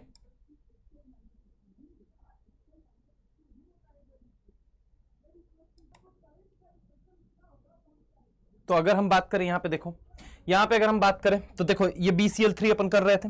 आओ देखते हैं यहां पे BCl3 के बारे में। यहां पे देखो, यहां पे बेटा अगर मैं बात करूं बोरॉन के पास, तो ये रहा बोरॉन, ये रहा क्लोरीन, ये रहा क्लोरीन, और ये रहा क्लोरीन, है ना? तो इसके पास क्या है? Lone pair. One atom must have lone pair, another atom के पास क्या होना चाहिए बोलो जल्दी? Vacant orbital. इसके पास वेकेंट ऑर्बिटल है। ये कौन से पीरियड का है? थर्ड पीरियड का। ये कौन से पीरियड का है? सेकंड पीरियड का। मैं तेरी भर दूंगा। और मेरे भाई अगर मैं तुमसे चर्चा करता हूं, एक एटम सेकंड पीरियड का है, दूसरा सेकंड या थर्ड का होना चाहिए, जो कि है। एक एटम के पास खाली ऑर्बिटल, दूसरे के पास पेयर ऑफ इलेक्ट्रॉन, यानी कि सर ये बैक बॉन्डिंग शो करेगा, यानी कि ये भी बैक बॉन्डिंग, ये पहली बीबी बनाएगा। समझ रहे हो मेरी बात को? पहली बीबी से अभी आगे और बातें क्लियर होंगी। तो अगर मैं बात करूं, ये पहली बीबी बनाएगा, यस, ये पहली बीबी बनाएगा। दूसरे वाले, इस वाले 6 वाले क्वेश्चन में आ जाते हैं, NH3BH3 के केस में। यहां पे आ जाओ बेटा। मान लो अगर मैंने तुमसे कहा BH3, समझने की कोशिश करना है यहां पे। सॉल्यूशन नंबर 6, NH3 बोले तो एक हाइड्रोजन, ये दूसरा हाइड्रोजन, ये तीसरा हाइड्रोजन, और यहां पे ये क्या है? Lone pair. ऐसे ही बोरॉन के पास अगर मैं बात करूं तो एक हाइड्रोजन, दूसरा हाइड्रोजन। हालांकि BH3 नहीं लेना चाहिए मुझे, क्योंकि BH3 एग्जिस्ट करता नहीं है। एक्चुअल में BH3 जो होता है वो B2S6 बन के एग्जिस्ट करता है। तो यहां पे करेक्ट कर लेना, NH3BF3 ले लेते हैं। यहां पे क्या ले लेते हैं? NH3BF3 ले लेते हैं, है ना? क्योंकि BH3 मोनोमर फॉर्म में एग्जिस्ट नहीं करता है, वो डाइमर बनाता है, ठीक है? चूंकि वो बैक बॉन्डिंग नहीं कर पाता, चूंकि वो पहली बीबी नहीं बना पाता, इसी वजह से वो क्या बनाता है? दूसरी बीबी बनाता है, यानी कि ब्रिज बॉन्डिंग करता है। वो सब हम पढ़ेंगे आगे अभी, ठीक है? अब देखो संयोग, देखो मतलब संयोग कितना अच्छा है। मुंह से थोड़ी देर पहले कुछ वर्ड निकला और अगला सवाल में वही गलती कर रखी थी। खैर, ये सब कनेक्शंस होते हैं, है ना? यहां पे देखो मुद्दे की बात करते हैं। देखो यहां पे मैंने क्या ले लिया? BF3 ले लिया। क्या ले लिया बोलो बेटा? BF3 ले लिया। एक नहीं, दो नहीं, साहब तीन। बोरॉन के पास क्या है मेरे भाई? बोरॉन के पास है आपका वेकेंट ऑर्बिटल, और नाइट्रोजन के पास क्या है बोलो जल्दी? लोन पेयर है। मैं तेरी भर दूंगा, और ये क्या करेगा? अपना इलेक्ट्रॉन पेयर उठा के देगा। समझ रहा हो मेरी बात को? तो जब देगा तो ये वाला जो बॉन्ड है, this is your sigma dative bond. क्या है बोलो जल्दी? सिग्मा डेटिव बॉन्ड, ठीक है? ये क्या है? Sigma dative bond. इसे हम क्या बोलते हैं? कोऑर्डिनेट बॉन्ड बोलेंगे। क्या बोलेंगे? कोऑर्डिनेट बॉन्ड बोलेंगे। क्या बोलेंगे? कोऑर्डिनेट बॉन्ड बोलेंगे। समझ रहे हो मेरी बात को? हम इसको क्या बोलेंगे? कोऑर्डिनेट बॉन्ड बोलेंगे। अब समझने की कोशिश करना कि यहां पे तुमसे सवाल यह पूछा जा सकता है NH3.BF3 देके, कि क्या सवाल पूछा जा सकता है, वो सुनने और समझने और सीखने की कोशिश करना। इसका हाइब्रिडाइजेशन देख के बताओ नाइट्रोजन का कितना आएगा। तो इसका आपको नजर आएगा sp3, और इसका भी कितना नजर आएगा? sp3 नजर आएगा। समझ रहे हो? तो इन दोनों का ये जो सिग्मा डेटिव बॉन्ड है, इस बॉन्ड की आइडेंटिटी पूछी गई, इस बॉन्ड की पहचान पूछी गई, इस बॉन्ड की आइडेंटिटी अगर पूछी गई तो आप क्या बोलोगे? Sigma sp3, sigma sp3। समझ रहे हो मेरी बात को? बोलो हाँ ना, इस बॉन्ड की आइडेंटिटी, ठीक है? ऐसे ही नेक्स्ट क्वेश्चन की तरफ आते हैं। नेक्स्ट क्वेश्चन क्या है अपना? That is NH2BH2 हमने ले लिया। क्या ले लिया? NH2BH2 ले लिया। तो आओ NH2BH2 के केस में देखते हैं। NH2BH2 के केस में क्या है? तो NH2BH2 के केस में अगर तुम देखोगे बेटा, तो क्वेश्चन क्या है? ये रहा B, ये रहा BH2 नहीं, BF2 करो उसको, ठीक है? BF2 कर देते हैं, ठीक है? या फिर BH2 ही रहने देते हैं, चलो। ये क्या रहा? हाइड्रोजन, ये क्या रहा? हाइड्रोजन, और यहां पे इससे क्या जुड़ा हुआ है? NH2। क्या इसके पास पेयर ऑफ इलेक्ट्रॉन है या नहीं है? बिल्कुल है सर। क्या इसके पास वेकेंट ऑर्बिटल है या नहीं है? बिल्कुल है सर। तो ये कहेगा मैं तेरी भर दूंगा, और मेरे भाई इनके बीच में जो बनेगा, इनके बीच में जो बनेगा वो क्या बन जाएगा बोलो जल्दी? यहां पे अगर मैं बात करूं तो ये क्या बन जाएगा आपका? Pi coordinate. क्या बन जाएगा? Pi coordinate. क्या बन जाएगा? पाई कोऑर्डिनेट बॉन्ड, ठीक है? ये क्या बन जाएगा? पाई कोऑर्डिनेट बॉन्ड बन जाएगा। और चूंकि पाई कोऑर्डिनेट है, इसलिए हम इसे क्या बोलेंगे? Back bond. ये क्या बोलेंगे? Back bond. तो यहां पे भी बैक बॉन्डिंग हो रही है, तो यहां पे भी अगर हम बात करें तो बैक बॉन्डिंग हो रही है, ठीक है? यहां पे भी अगर हम बात करें तो यस, यहां पे बैक बॉन्डिंग हो रही है। यहां पे अगर हम बात करें तो नो। AlBr3 के अंदर क्या बैक बॉन्डिंग होगी या नहीं होगी? तो जवाब है साहब कि नहीं होगी। क्यों नहीं होगी? यही एक्सप्लेन कर देता हूं। नो, नहीं होगी। क्यों नहीं होगी?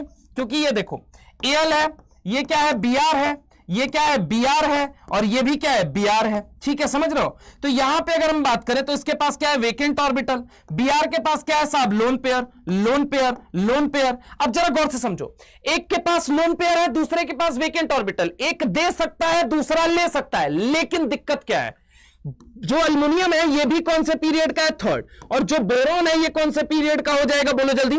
तो बोरॉन भी हो जाएगा थर्ड पीरियड का। पक्की बात है? बोलो थर्ड नहीं, फोर्थ का हो जाएगा। कहां का हो जाएगा? फोर्थ का हो जाएगा, क्योंकि थर्ड का तो कौन होता है? थर्ड का क्लोरीन होता है। तो यहां पे ये देने के लिए तैयार बैठा है, ये लेने के लिए तैयार बैठा है। दिक्कत क्या है, वन एटम, देखो दो कंडीशन बोली थी, एक के पास लोन पेयर, दूसरे के पास वेकेंट ऑर्बिटल होना चाहिए। दूसरी कंडीशन बोली थी one atom must be of second period, और यहां तो कोई भी सेकेंड पीरियड का नहीं है। One atom must be of second period, another atom में बी ऑफ सेकेंड और थर्ड पीरियड। तो क्या यहां बैक बॉन्डिंग होगी? तो सीधा सा जवाब है नो, यहां पे कोई बैक बॉन्डिंग नहीं होगी। क्या यह बात क्लियर है? तो यहां पे इसको देख लीजिए फटाफट से कि कौन कौन से में, एक बार मैच कर लीजिए अपने साथ कि कौन कौन सा आपका आंसर सही हुआ जो आपने भी ट्राई किया और कौन कौन सा गलत हुआ। इसके बाद हम चंद सवालों को लेके और बैक बॉन्डिंग की गहराई को समझने वाले हैं। तो फटाफट से इसको देख के मैच करा लीजिए। चलिए, तो नोट कर लिया है, आगे चलते हैं, आगे कुछ क्वेश्चंस और करते हैं। तो यहां पे जरा गौर से देखना, ठीक है?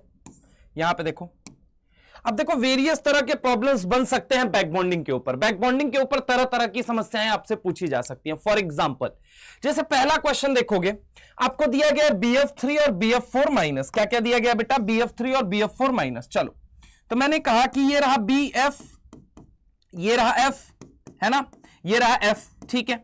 और BF4 माइनस का स्ट्रक्चर कैसे बनेगा? तो कुछ इस तरीके से बनेगा। देखो जरा गौर से, कुछ इस तरीके से बनेगा, है ना।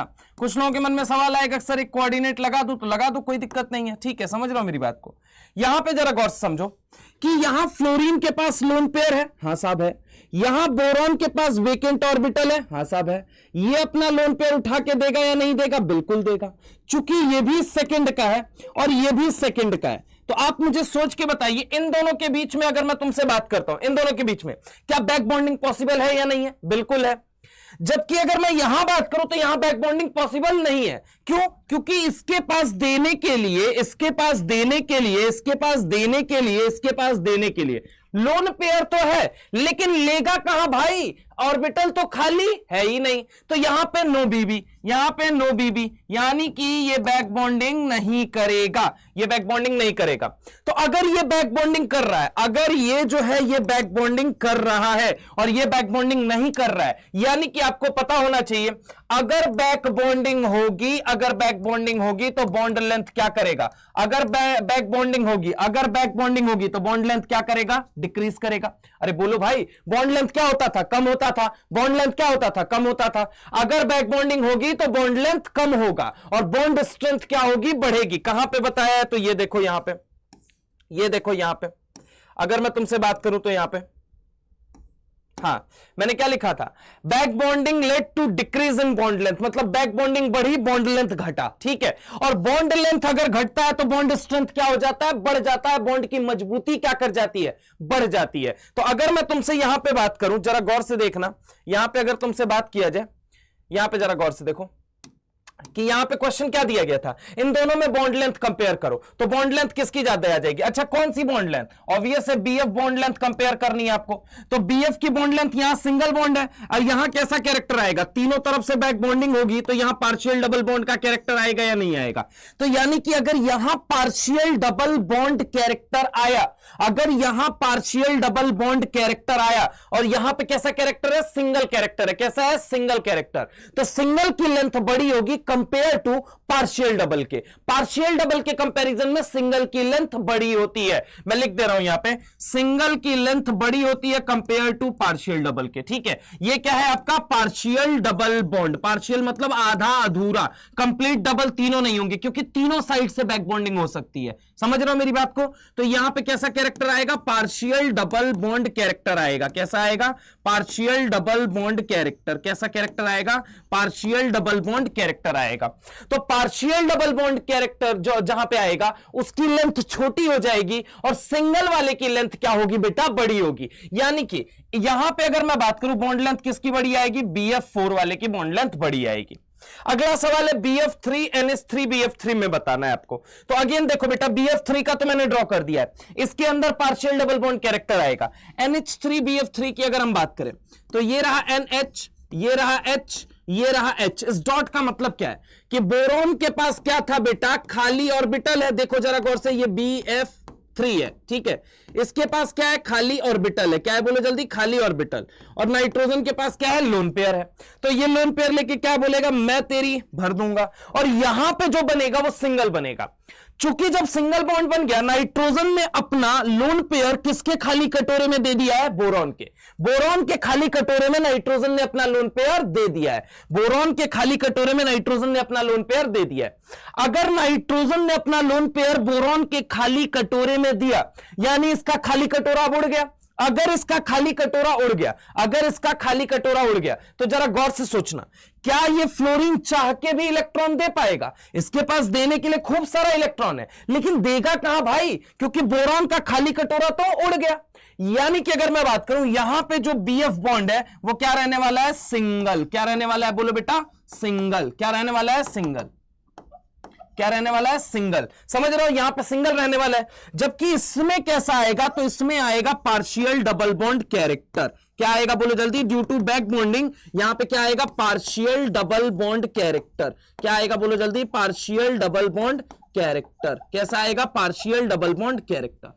अगर यहां पार्शियल डबल बॉन्ड कैरेक्टर आ रहा है और यहां 100% सिंगल है, तो आप मुझे सोच के बताइए कि किसकी लेंथ ज्यादा होती है? किसकी लेंथ? तो सिंगल वाले की लेंथ सर ज्यादा होती है कंपेयर टू पार्शियल डबल के। सिंगल वाले की लेंथ पार्शियल डबल के कंपैरिजन में ज्यादा होती है। सिंगल वाले की लेंथ पार्शियल डबल बॉन्ड के कंपैरिजन में ज्यादा होती है। तो अगर मैं तुमसे यहां पे बात करूं कि यहां पे 100% सिंगल है, यहां पार्शियल डबल है, मतलब लेंथ किसकी ज्यादा हो गई? इसकी ज्यादा हो गई। तो पहला एप्लीकेशन जो आपसे पूछा जा सकता है दैट इज बॉन्ड लेंथ के ऊपर पूछा जा सकता है। देख लीजिए इसको फटाफट, फिर हम आगे नेक्स्ट क्वेश्चन की तरफ चलते हैं। फटाफट से इसको देख लेंगे आप सब लोग। चलिए, चले, स्क्रीनशॉट ले लिया, फटाफट से बता दो। चलो अब आगे चलते हैं नेक्स्ट पे। नेक्स्ट है यहां पे बीओ बॉन्ड लेंथ पूछा जा रहा है हमसे। अगेन मतलब मैंने कहा ना, सबसे पहला एप्लीकेशन बैक बॉन्डिंग से रिलेट करके आपसे क्या पूछा जाएगा? बोलो जल्दी। बॉन्ड लेंथ के ऊपर। तो देखो अगला सवाल क्या पूछा जा सकता है। तो यहां पे हमने किया पहला, ये रहा दूसरा, इसके बाद आ गया ये तीसरा, और ये क्या हो गया? चौथा। सुनो बेटा, S3BO3 की अगर हम बात करते हैं तो ये क्या है? BOH। यहां पे क्या है? BOH। यहां पे क्या है? OH। पक्की बात है। बोरॉन के पास क्या है? खाली कटोरा। क्या ये इलेक्ट्रॉन ले सकता है? हाँ साहब बिल्कुल ले सकता है। क्या ऑक्सीजन के पास इलेक्ट्रॉन देने के लिए इलेक्ट्रॉन पेयर है? हाँ साहब बिल्कुल है। तो क्या ये देगा और ये लेगा? बिल्कुल।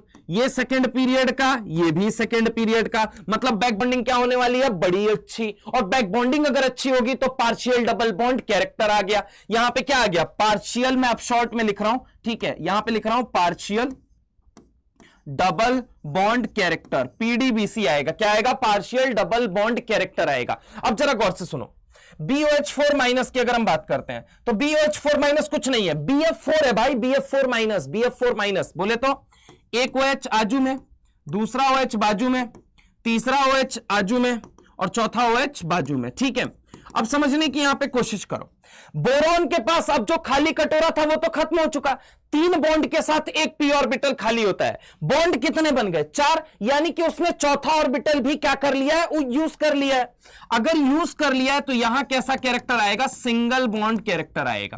कैसा आएगा? Single bond character. अभी आपको मैंने बताया कि सिंगल और डबल में लेंथ किसकी बड़ी होती है? तो सर सिंगल की लेंथ जो होती है वो बड़ी होती है कंपेयर टू डबल के।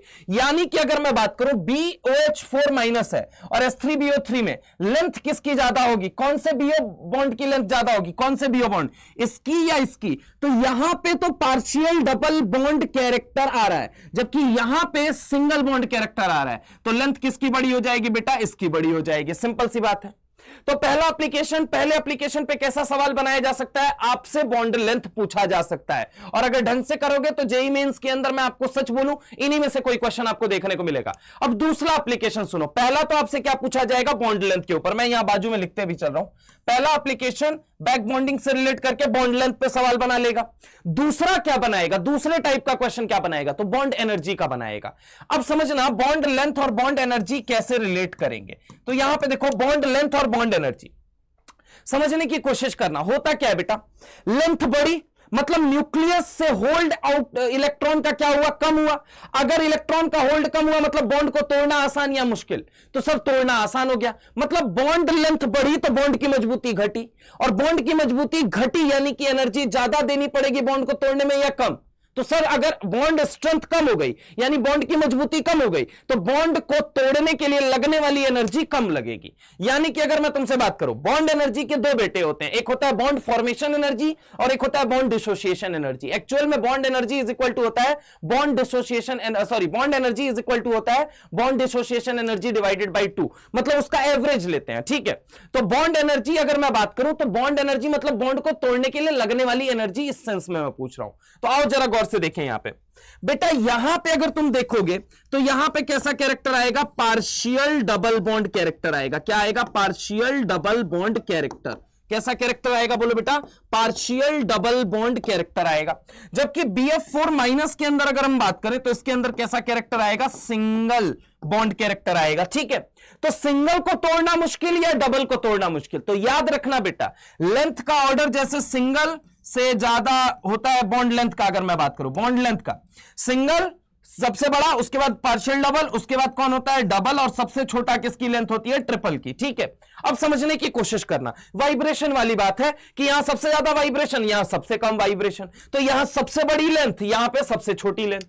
यही बॉन्ड स्ट्रेंथ अगर पूछा जाए, क्या पूछा जाए, बॉन्ड स्ट्रेंथ सिमिलर स्पीसीज के बीच में, तो यहां पे क्या हो जाएगा, बॉन्ड स्ट्रेंथ का ऑर्डर हो जाएगा, पार्शियल डबल बॉन्ड का बॉन्ड स्ट्रेंथ जो होगा वो सिंगल से ज्यादा होगा। यानी बॉन्ड लेंथ की अगर हम बात करें तो बॉन्ड लेंथ का तो ऑर्डर ये आएगा, बॉन्ड स्ट्रेंथ की अगर हम बात करें तो यहां पे पार्शियल डबल बॉन्ड वाले की बॉन्ड स्ट्रेंथ जो होगी वो सिंगल वाले से ज्यादा होगी, पार्शियल डबल बॉन्ड वाले की बॉन्ड स्ट्रेंथ सिंगल वाले से ज्यादा होगी। तो अब यहां पे देखो, इन दोनों में अगर मैं बॉन्ड स्ट्रेंथ की बात करूं तो बॉन्ड की मजबूती कहां पे ज्यादा होगी, तो सर ये वाला BF बॉन्ड ज्यादा मजबूत है इसके कंपैरिजन में, तो तोड़ने के लिए एनर्जी ज्यादा कहां लगेगी, तो सर जो ज्यादा मजबूत है, जो ज्यादा मजबूत है उसको तोड़ने के लिए ज्यादा एनर्जी लगानी पड़ेगी। यहां पे समझो, पार्शियल डबल बॉन्ड कैरेक्टर आएगा BF बॉन्ड में और यहां पे सिंगल कैरेक्टर आएगा। तो अगर मैं तुमसे बात करता हूं किसकी मजबूती ज्यादा, तो तुम कहोगे सर इस BF बॉन्ड की जो मजबूती होगी वो ज्यादा होगी कंपेयर टू इसके BF बॉन्ड की एनर्जी के। तो अगर मान लो, अगर मैं तुमसे बात करूं कि इसकी बॉन्ड स्ट्रेंथ ज्यादा है इसके कंपैरिजन में, तो एनर्जी किसमें ज्यादा लगेगी, तो ऑब्वियस है ये ज्यादा मजबूत है तो इसको तोड़ने के लिए ज्यादा एनर्जी लगाओगे। तो करेक्ट आंसर क्या हो जाएगा, BF3 का अगर मैं बात करूं बॉन्ड स्ट्रेंथ ज्यादा, सॉरी बॉन्ड एनर्जी ज्यादा होगी BF4 माइनस के कंपैरिजन में। देख लीजिए फटाफट से, फिर हम आगे चलते हैं। चलिए देख लिया, आगे चले, बताओ, चलो आगे चलते हैं। यहां पे देखो नेक्स्ट क्वेश्चन क्या है, तो सबसे पहली चीज एप्लीकेशन हमसे क्या पूछा गया, बॉन्ड लेंथ पे। दूसरा एप्लीकेशन क्या पूछा जा सकता है, बॉन्ड एनर्जी का सवाल बैक बॉन्डिंग से रिलेट करके दिया जा सकता है। तीसरे तरह का सवाल क्या पूछा जा सकता है, लेविस एसिड। इस लेविस एसिड को समझाने के लिए मैं पहले लेविस एसिड आपको समझा देता हूं कि लेविस एसिड एग्जैक्टली होता क्या है, ठीक है। तो लेविस एसिड के बारे में आपको मैं बता देता हूं, यहां पे सुनो। अगर मैं बात करूं लेविस एसिड के बारे में तो जरा गौर से देखो, लेविस एसिड के बारे में अगर हम चर्चा करते हैं तो बेटा लेविस साहब जो थे उन्होंने दो थ्योरी दी, एक एसिड के लिए दी और एक किसके लिए दी, बेस के लिए दी। किसके लिए दी, बेस के लिए। तो एसिड के लिए उन्होंने क्या कहा, जो इलेक्ट्रॉन पेयर एक्सेप्ट करे, जो इलेक्ट्रॉन पेयर एक्सेप्ट करे, जो इलेक्ट्रॉन पेयर एक्सेप्ट करे, यानी इलेक्ट्रॉन पेयर एक्सेप्टर को उन्होंने क्या कहा, लेविस एसिड कहा। और जो इलेक्ट्रॉन पेयर डोनेट करेगा उसे उन्होंने क्या कहा, बेस कहा। तो जो इलेक्ट्रॉन पेयर एक्सेप्ट करे, इलेक्ट्रॉन पेयर एक्सेप्टर को उन्होंने क्या कहा, लेविस एसिड कहा। और इलेक्ट्रॉन पेयर डोनर को उन्होंने क्या कहा, इलेक्ट्रॉन पेयर डोनर को उन्होंने क्या कहा, बेस का। मतलब जो इलेक्ट्रॉन पेयर एक्सेप्ट करे लेविस एसिड, जो इलेक्ट्रॉन पेयर डोनेट करे लेविस बेस। फिर से सुनो, जो इलेक्ट्रॉन पेयर एक्सेप्ट करे उसे लेविस एसिड और जो इलेक्ट्रॉन पेयर डोनेट करे उसे उन्होंने क्या कहा, बेस। अब एक्सेप्ट करने के लिए तुम्हारे पास खाली कटोरा होना चाहिए। एक्सेप्ट करने के लिए खाली कटोरा होगा तभी तो एक्सेप्ट करोगे भाई, यानी इलेक्ट्रॉन पेयर एक्सेप्ट करने के लिए तुम्हारे पास खाली कटोरा होना चाहिए।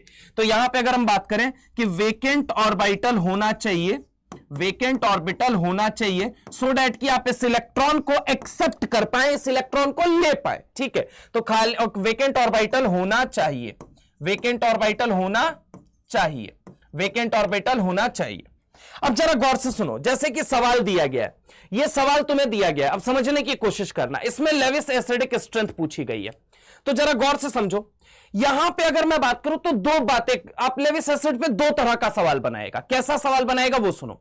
पहला तो सवाल आपसे यह बनाएगा कि जो इलेक्ट्रॉन पेयर एक्सेप्टर हैं वो सारे के सारे जो कंपैरिजन करा रहे वो सारे सिमिलर एटम है। फॉर एग्जांपल जैसे यहां देखोगे एक्सेप्ट करने वाला बोरॉन है, यहां पे भी बोरॉन है, यहां पे भी बोरॉन है। अगर तीनों जगह एक्सेप्टर एटम सेम है, एक्सेप्टर एटम सेम है, एक्सेप्टर एटम सेम है। दूसरा क्वेश्चन देखो, यहां पे एक्सेप्ट करने वाला बोरॉन है, एक्सेप्ट करने वाला बोरॉन है, एक्सेप्ट करने वाला बोरॉन है, एक्सेप्ट करने वाला बोरॉन है। समझने की कोशिश करना।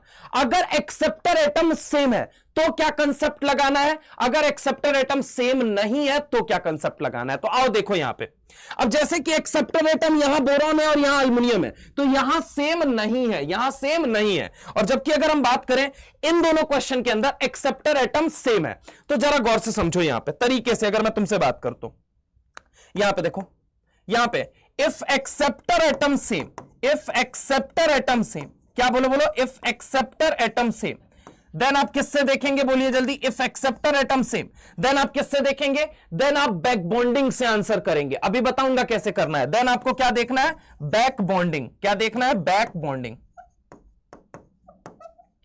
देन आपको क्या देखना है, बैक बॉन्डिंग। और अगर इफ एक्सेप्टर एटम डिफरेंट है, if acceptor atom different, if acceptor atom different है, तो हमारी माता रानी ने बोला है, यानी एनसीईआरटी, गीता, बाइबल, कुरान जो भी कह लो, अगर एक्सेप्टर एटम सेम है देन बैक बॉन्डिंग से आंसर करेंगे। अगर एक्सेप्टर एटम सेम नहीं है देन आपको आंसर किससे करना है, देन साइज से करना है। किससे करना है, साइज से। देन किससे करना है, साइज से। सर ये तो बता दो कि क्या कैसे होगा। तो आओ चलो क्वेश्चन के फॉर्म में समझाते हैं।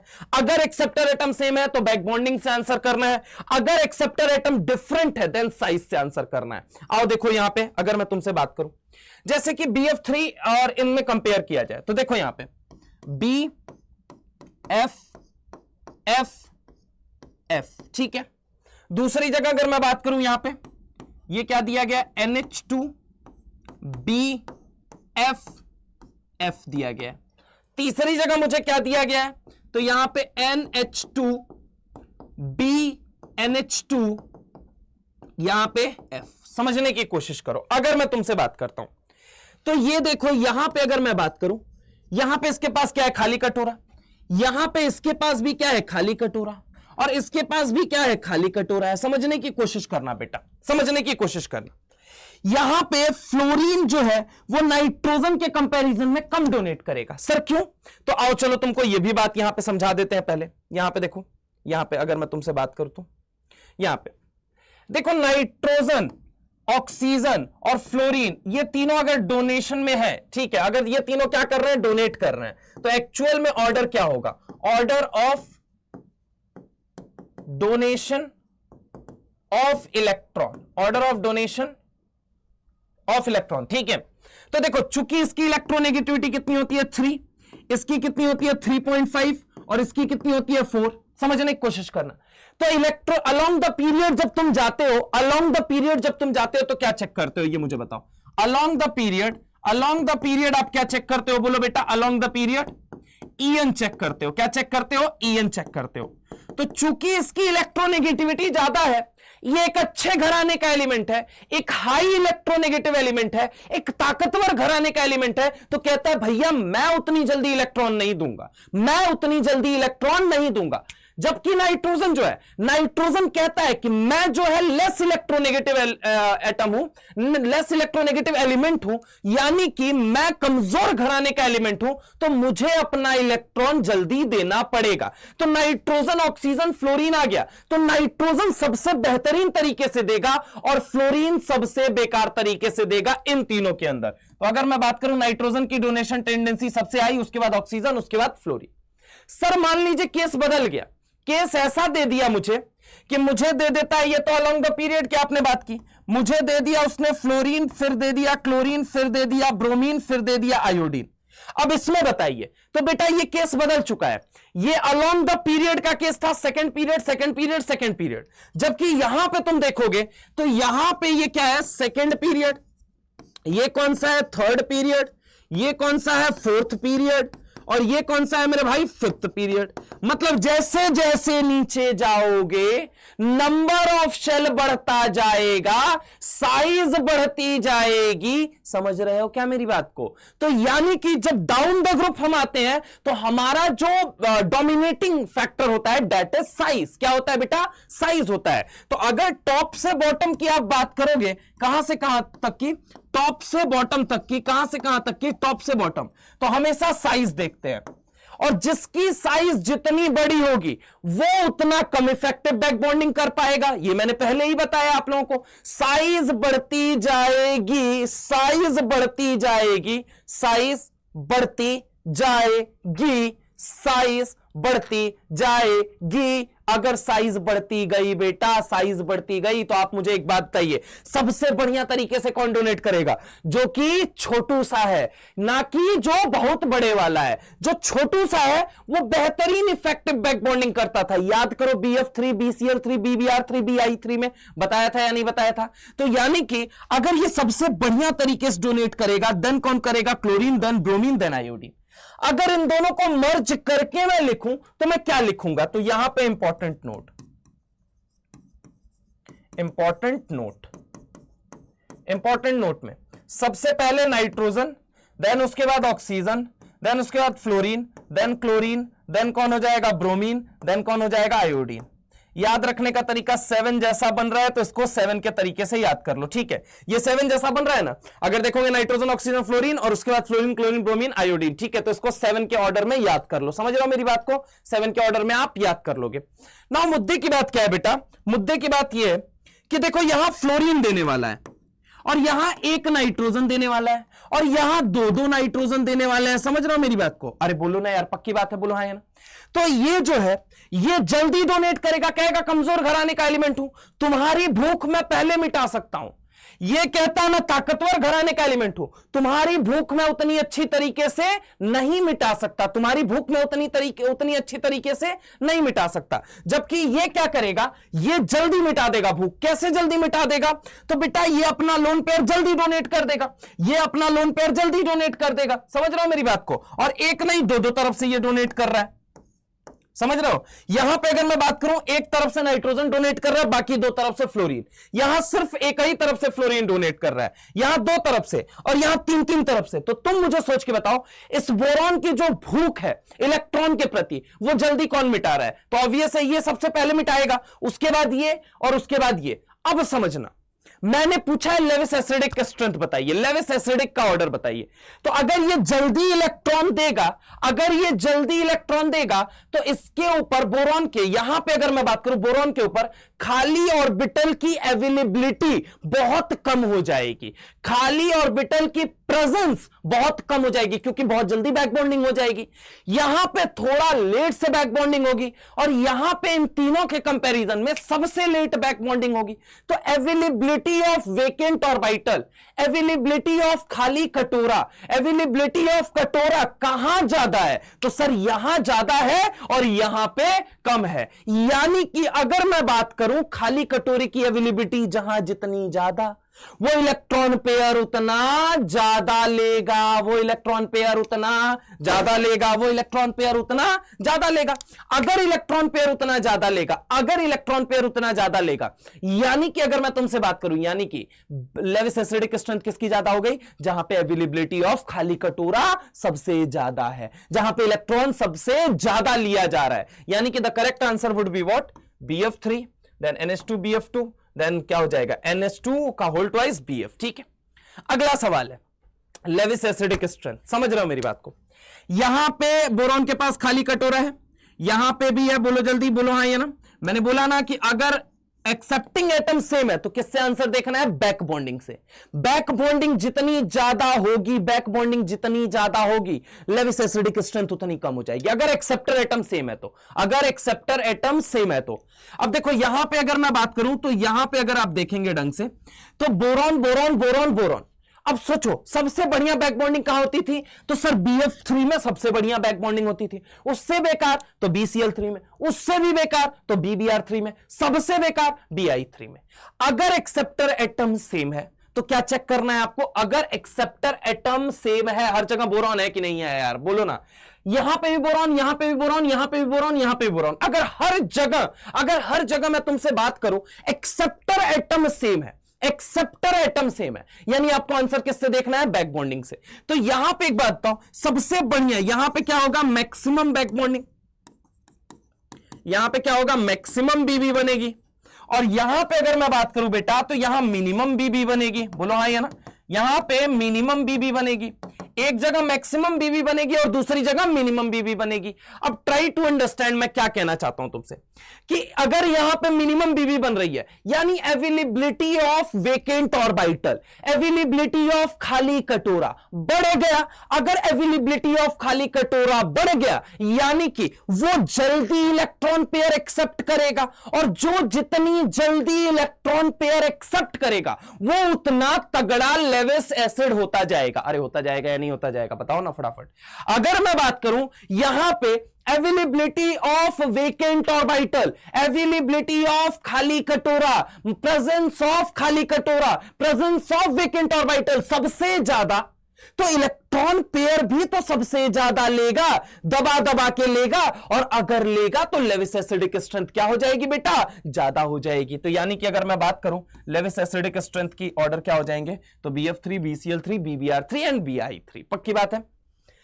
आगे जो सवाल है BCl3 एंड AlCl3, मैंने बोला अगर एक्सेप्टर एटम सेम ना हो, अगर एक्सेप्टर एटम सेम ना हो तो साइज से देखोगे, जिसकी साइज बड़ी होगी वो कम लेविस एसिडिक होगा। समझ रहे हो? जिसकी साइज बड़ी होगी उसकी लेविस एसिडिक स्ट्रेंथ क्या हो जाएगी? कम हो जाएगी।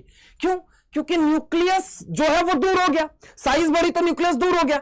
अब न्यूक्लियस का होल्ड जो इलेक्ट्रॉन कोई देने आ रहा है उस पर उतना भयानक लगेगा नहीं, और जिसकी साइज छोटू सी, जिसकी साइज छोटू सी, वो आउटरमोस्ट शेल उसका क्या होगा? करीब होगा, तो जो इलेक्ट्रॉन देने आएगा उसको बड़ी आसानी से खींच लेगा न्यूक्लियस। समझ रहे हो? तो अगर एक्सेप्टर एटम सेम है, अगर एक्सेप्टर एटम सेम है तो आप किससे आंसर करोगे? बैक बॉन्डिंग से। अगर एक्सेप्टर एटम डिफरेंट है, यहां बोरॉन है, यहां एल्युमिनियम है, तो आंसर किससे जाएगा? साइज से। जिसकी साइज बड़ी उसका अगर मैं बात करूं लेविस एसिडिक स्ट्रेंथ क्या हो जाएगा? कम हो जाएगा। तो correct answer would be what? BCl3, and this is going to be your most important question. In fact अगर मैं बोलूं कोई भी क्वेश्चन मैं जो अभी करा रहा हूं, ये नोट्स के क्वेश्चन आप करके जाइए, आप अपने PYQ सॉल्व कीजिए, यू विल फाइंड कि हाँ मजा ही मजा है, मजा ही मजा है। ठीक है, बस मजा आ रहा है। मेरे से सारे JEE मेंस के सवाल निकल रहे हैं, सारे JEE एडवांस के सवाल आप निकाल लोगे अगर आप ढंग से एक एक कंसेप्ट को ढंग से सुनते हो। मैं सारी वैरायटी करा दूंगा कि क्या बैक बॉन्डिंग पे तुम्हें क्या क्या पॉसिबिलिटी है, क्या क्या सवाल बन सकते हैं। एज सच ये एनसीईआरटी के अंदर लिखा नहीं हुआ है, लेकिन मैं आपको बताऊं बेटा, इनफैक्ट चैप्टर भी अब तो डिलीट कर दिया गया पी ब्लॉक का, लेकिन कहीं भी JEE एडवांस या JEE मेंस ने ये नहीं कहा है कि हमने अपने एंड से डिलीट कर दिया है। तो मैं आपको बता दूं कि ये जो सवाल है जब आप PYQs लगाएंगे तो आपको मजा ही मजा, मजा ही मजा आने वाला है। ठीक है, तो एक एक वैरायटी में जो वैरायटी बन सकती है वो सारे करा दूंगा। ठीक है, बस ढंग से सुनते जाओ। तो पहला कंसेप्ट कहां से पूछ सकता है? वो पहला कंसेप्ट तुम्हें दे देगा बैक बॉन्डिंग के ऊपर, सॉरी अगर मैं बात करूं सबसे पहले बैक बॉन्डिंग तो टॉपिक ही है, बॉन्ड लेंथ के ऊपर पूछ लेगा, बॉन्ड स्ट्रेंथ के ऊपर पूछ लेगा, बॉन्ड एनर्जी से रिलेट करके पूछ लेगा, लेविस एसिडिक स्ट्रेंथ से पूछ लेगा। लेविस एसिडिक स्ट्रेंथ में भी कितने केस बना सकता है? 2 केस बना सकता है। लेकिन यकीन मानो दोस्त, अगर नोट्स तुमने पढ़ा है, लेक्चर तुमने किया है, लेक्चर लगाया है, तो यकीन मानो तुमसे सवाल गलत नहीं कराया जा सकता। आप चेक कर लेना। ठीक है, चलिए खैर मुद्दे की बात पे हम आते हैं। यहां पे इंपॉर्टेंट मुद्दे की बात क्या है? इंपॉर्टेंट मुद्दे की बात यह है कि लेविस एसिडिक स्ट्रेंथ। चलो नेक्स्ट, अब आ सकता है एसिडिक स्ट्रेंथ पे सवाल। कहां आ सकता है? एसिडिक स्ट्रेंथ पे। कहां आ सकता है? Acidic strength. Lewis acidic strength और एसिडिक स्ट्रेंथ में अंतर क्या है सर? एक्चुअल में एसिड को डिफाइन करने के लिए टोटल मेजर 3 थ्योरीज आई हैं। एक है अरेनियस कंसेप्ट, एक है ब्रोंस्टेड एंड लॉरी कंसेप्ट, और एक है लेविस एसिड बेस थ्योरी। कितने कंसेप्ट आए बेटा? 3 कंसेप्ट। एक है अरेनियस कंसेप्ट, एक कौन सा है? ब्रोंस्टेड एंड लॉरी कंसेप्ट, और एक कौन सा है बेटा? Lewis acid base theory. तो अगर सिर्फ एसिडिक स्ट्रेंथ पूछता है या एसिडिक नेचर पूछता है, तो आपको याद रखना है लेविस ने क्या कहा था कि एसिड वो होता है जो इलेक्ट्रॉन पेयर एक्सेप्ट करता है। वहीं अरेनियस और ब्रोंस्टेड और लॉरी ने क्या कहा है? उन्होंने कहा है एसिड वो होता है जो H+ देता है, एसिड वो होता है जो H+ देता है, एसिड वो होता है जो H+ देता है। तो अगर लेविस एसिडिक स्ट्रेंथ की बात करेगा तब तो इलेक्ट्रॉन पेयर से देखोगे। अगर सिर्फ एसिडिक स्ट्रेंथ की बात करेगा तो आपको H+ निकालना है। कैसे निकालना है अभी बताता हूं। वो देखो एक्चुअल में क्या है, देखो यहां पे, अच्छा छोड़ो तुम ऐसे लॉजिक सोचो, यहां पे ये CH3 है, ये O है, ये H है। पक्की बात है? बोलो हाँ या ना? समझने की कोशिश करना।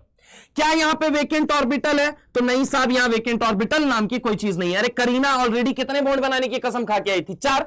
3 तो उसने हाइड्रोजन के साथ बना लिया, चौथा उसने ऑक्सीजन के साथ बना लिया, अब 5वां बनाओगे क्या भैया? अब कहां से बनाओगे 5वां? ठीक है, समझ रहे हो? 5वां बनने की एक कंडीशन हो भी सकती है, ओला स्पीसीज, ठीक है, कार्बोनियम आयन जिसे हम कहते हैं, ठीक है, carbonium ion, sorry carbonium ion जिसे हम कहते हैं, वहां पे बन भी सकती है, लेकिन वो बहुत बड़ी बड़ी बातें हो जाएंगी, उसको अभी नहीं हम कंसीडर करते हैं, क्योंकि चूंकि कुछ बच्चों के मन में ये सवाल है कि सर कार्बन के बारे में तो हमने सुना है कि कार्बोनियम आयन, हाँ बेटा, वो गैसियस एजेंट प्रोटॉन जो होता है H+ गैसियस जो होता है ना, वो 2 बॉन्ड के बीच में जाके बैठ जाता है, ठीक है, तो वहां पे वो कंडीशन अलग है, वो ओला स्पीसीज है। खैर, जो इन लोगों को नहीं पता है उनको कंफ्यूज नहीं होना है, फालतू की बातें हो रही थी, ठीक है। मुद्दे की बात सुनो, यहां पे मुद्दे की बात ये है कि ये रहा CH3OH। CH3OH के अंदर अगर मैं बात करूं, समझने की कोशिश करना, कार्बन ने ऑलरेडी 3 हाइड्रोजन के साथ बॉन्ड बना लिया और 1 ऑक्सीजन के साथ बॉन्ड बना लिया। इस जन्म में करीना कितने बॉन्ड बनाने की कसम खा के आई थी? 4। बना कितने लिए? 4। अब बनाएगी क्या? अब एक्स्ट्रा थोड़ी बना सकती है। भले ही ऑक्सीजन के पास लोन पेयर है, भले ही दोनों सेकंड पीरियड के हैं, लेकिन क्या यह पॉसिबल है? क्या ये बॉन्ड बना सकते हैं? तो आंसर है नहीं साहब, नहीं बना सकते। जबकि अगर तुम देखोगे सिलिकॉन के अंदर, SiS3 मुझे लिखना था, सॉरी, SiS3 के अंदर अगर तुमसे बात करूं, SiS3OH ले लिया, ठीक है। यहां पे अगर मैं बात करूं तो जरा गौर से देखो, जरा गौर से देखो, ऑक्सीजन के पास ये सेकंड पीरियड का, ये थर्ड पीरियड का, एक के पास लोन पेयर है, दूसरे के पास क्या है? वेकेंट ऑर्बिटल है। एक के पास क्या है? लोन पेयर, और एक के पास क्या है? बोलो जल्दी, वेकेंट ऑर्बिटल। तो ये लोन पेयर उठा के इसको दे देगा, पक्की बात है, बोलो हाँ या ना? चूंकि एक सेकंड पीरियड का, एक थर्ड पीरियड का है, तो सेकंड पीरियड वाला देने वाला देगा, लेने वाला लेगा, बात खत्म। समझ रहे हो मेरी बात को? अब जरा गौर से यहां पे समझने की कोशिश करना। जैसे ही इसने इलेक्ट्रॉन दिया, अब एक बात बताओ, ऑक्सीजन इस जन्म में कितने बॉन्ड बनाने की कसम खा के आया था? तो सर इस जन्म में बॉन्ड बनाने की कसम खा के आया था 2। बन कितने गए? तो 3। तो सर औकात से ज्यादा है या औकात से कम है? तो ये बॉन्ड क्या है? औकात से ज्यादा। जब कोई स्पीसीज अपनी औकात से ज्यादा बॉन्ड बनाती है, जब कोई स्पीसीज अपनी औकात से ज्यादा बॉन्ड बनाती है, तो उसके ऊपर एक चार्ज आता है जिसे हम कहते हैं फॉर्मल चार्ज। जिसे हम क्या कहते हैं बेटा? Formal charge. जब कोई एटम अपनी औकात से ज्यादा बॉन्ड बनाता है तो उसके ऊपर एक चार्ज आता है जिसे हम कहते हैं फॉर्मल चार्ज। चूंकि ऑक्सीजन एक अच्छे घराने का एलिमेंट है, ऑक्सीजन एक हाई इलेक्ट्रोनेगेटिव एलिमेंट है, ऑक्सीजन एक स्ट्रॉन्गर इलेक्ट्रोनेगेटिव एलिमेंट है, ऑक्सीजन एक मजबूत इलेक्ट्रोनेगेटिव एलिमेंट है। कहता है भाई साहब मैं अपने सर पे पॉजिटिव नहीं झेल सकता, मैं अपने सर पे पॉजिटिव नहीं झेल सकता। तुरंत क्या कहेगा? चला हाइड्रोजन से इसका इलेक्ट्रॉन छीनेगा और कहेगा चला हाइड्रोजन कहीं का बड़ा आया मेरे साथ बॉन्ड बनाने। चूंकि इलेक्ट्रोनेगेटिविटी ज्यादा है, इसलिए इसके इलेक्ट्रॉन पेयर को स्नैच कर लेगा, खींच लेगा, ले लेगा। क्यों? क्योंकि इसकी इलेक्ट्रोनेगेटिविटी ज्यादा है। अगर इलेक्ट्रोनेगेटिविटी बेटा ज्यादा है, अगर इलेक्ट्रोनेगेटिविटी बेटा ज्यादा है, अगर इलेक्ट्रोनेगेटिविटी बेटा ज्यादा है, तो ये इलेक्ट्रॉन पेयर खींच लेगा। और अगर इसने इलेक्ट्रॉन पेयर खींच लिया तो हाइड्रोजन को क्या बन के निकलना पड़ेगा? H+। और एसिड का काम है, सिर्फ एसिडिक स्ट्रेंथ पूछा जाए तो याद रखना एक मेरी लाइन, एसिड का काम है दुनिया में H+ देना। मैं लिख दे रहा हूं यहां पे, एसिड का काम है, एसिड का काम है दुनिया में, एसिड का काम है दुनिया में H+ देना। एसिड का काम है दुनिया में H+ देना। एसिड का काम है दुनिया में H+ देना। एसिड का काम है दुनिया में H+ देना। तो मेरा भाई इलेक्ट्रॉन पेयर छीन लिया तो ये यहां से क्या बन के निकलेगा? H+ बन के निकलेगा लल्ला। तो यहां पे अगर मैं बात करूं जल्दी H+ कौन देगा? चूंकि यहां बैक बॉन्डिंग हो रही है, इसलिए ऑक्सीजन अपनी औकात से ज्यादा बॉन्ड बना रहा है, इसलिए उसके सर पे फॉर्मल चार्ज आ रहा है। और चूंकि वो एक हाई इलेक्ट्रोनेगेटिव एलिमेंट है, एक अच्छे घराने का एलिमेंट है, एक अच्छे घराने का एलिमेंट अपने सर पे कभी भी पॉजिटिव रखना बिल्कुल भी पसंद नहीं करता है। इस वजह से वो H का इलेक्ट्रॉन छीन के H+ को निकाल देगा, H+ को मीडियम में रवाना कर देगा। और अगर H+ को मीडियम में रवाना कर रहा है मतलब उतनी तेजी से H+ दे रहा है, और अगर उतनी तेजी से H+ दे रहा है लल्ला, तो यहां पे देखो एसिडिक स्ट्रेंथ जो होगी इसकी ज्यादा हो जाएगी। समझ रहे हो मेरी बात को? SiS3OH की एसिडिक स्ट्रेंथ ज्यादा हो जाएगी। हो सकता है वो तुम्हें CH3SH लिख दे और SiS3SH लिख दे, मतलब थायो अल्कोहल दे दे, तो क्या फर्क पड़ता है? वही आंसर होगा। समझ रहे हो? मुद्दे की बात करते हैं। CH CH3 ले लिया। अब देखो ये रहा H, ये रहा Cl, ये रहा Cl, ये रहा Cl। अब देखना यहां पे, इसको हम कहते हैं क्लोरोफॉर्म। क्या कहते हैं? क्लोरोफॉर्म। क्या कहते हैं? क्लोरोफॉर्म। और इसको हम कहते हैं फ्लोरोफॉर्म। हालांकि ऑर्गेनिक में ये बताया जाएगा, लेकिन मैं यहां पे भी, चूंकि यहां बैक बॉन्डिंग का ही एप्लीकेशन है, इसीलिए तो मैं वहां यहीं पे डिस्कस कर दे रहा हूं। ठीक है, ये देखो, ये है एसिडिक नेचर पूछा गया है, यानी एसिडिक स्ट्रेंथ पूछी गई है। एसिड का काम है दुनिया में H+ देना। सर एसिड का काम है दुनिया में H+ देना। मेरे भाई H को हटा दे, H+ हटा दे, नेगेटिव बना ले, H+ हटा दे, नेगेटिव बना ले। यहां पे देखो बेटा, देखो देखो सारे, देखो सारे, देखो यहां पे कार्बन पे नेगेटिव है, यहां कार्बन पे नेगेटिव है। अब जरा गौर से सुनो, H+ जब निकला तो बाजू वाले के सर पे क्या आया? नेगेटिव छोड़ आया। H+ जब किसी की जिंदगी से जाता है तो उसके सर पे नेगेटिव छोड़ के आता है। ये H+ की सबसे बड़ी खूबी है। अरे H+ बना कैसे? अपना इलेक्ट्रॉन दे के बनाया बेचारा। वो भिखारी क्यों बनाया? क्योंकि उसने अपना इलेक्ट्रॉन दे दिया। समझ रहे हो? तो अब जरा गौर से सुनो, यहां क्लोरीन जो है बेटा ये 3rd पीरियड का है, और यहां जो फ्लोरीन है बेटा तो ये 2nd पीरियड का है। 2nd पीरियड वालों के पास D नाम की कोई चीज नहीं होती है। 2nd पीरियड वालों के पास D नाम की कोई चीज नहीं होती है। 3rd पीरियड वालों के पास d ऑर्बिटल होता है। कैसा d ऑर्बिटल होता है? वेकेंट d ऑर्बिटल होता है। कैसा d ऑर्बिटल होता है? वेकेंट d ऑर्बिटल होता है। तो बाबू यहां पे क्या है? वेकेंट d ऑर्बिटल है। क्या है? बोलो जल्दी। Vacant d orbital. और यहां पे क्या है? No vacant d orbital. करीना के पास देने के लिए इलेक्ट्रॉन पेयर है। इलेक्ट्रॉन पेयर 2 फॉर्म में रह सकता है, या नेगेटिव चार्ज के फॉर्म में रहे या लोन पेयर के फॉर्म में रहे। तो देने के लिए इसके पास इलेक्ट्रॉन पेयर है, और लेने के लिए इसके पास खाली कटोरा है।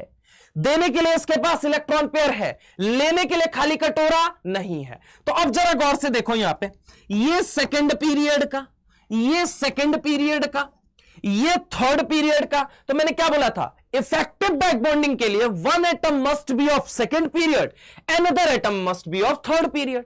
बिल्कुल सही बात है। तो ये तो कंडीशन यहां भी फुलफिल हो रही है। 1 एटम 2nd पीरियड का, इनफैक्ट 2nd एटम भी 2nd पीरियड का है। दिक्कत कहां आ रही है? देने के लिए इसके पास इलेक्ट्रॉन पेयर है, लेने के लिए इसके पास खाली कटोरा है। देने के लिए इसके पास वेकेंट इलेक्ट्रॉन पेयर है, लेने के लिए खाली कटोरा नहीं है। तो यहां पे ये क्या कर लेगा? यहां पे अगर मैं बात करूं बीवी बना लेगा। बोलो हाँ या ना?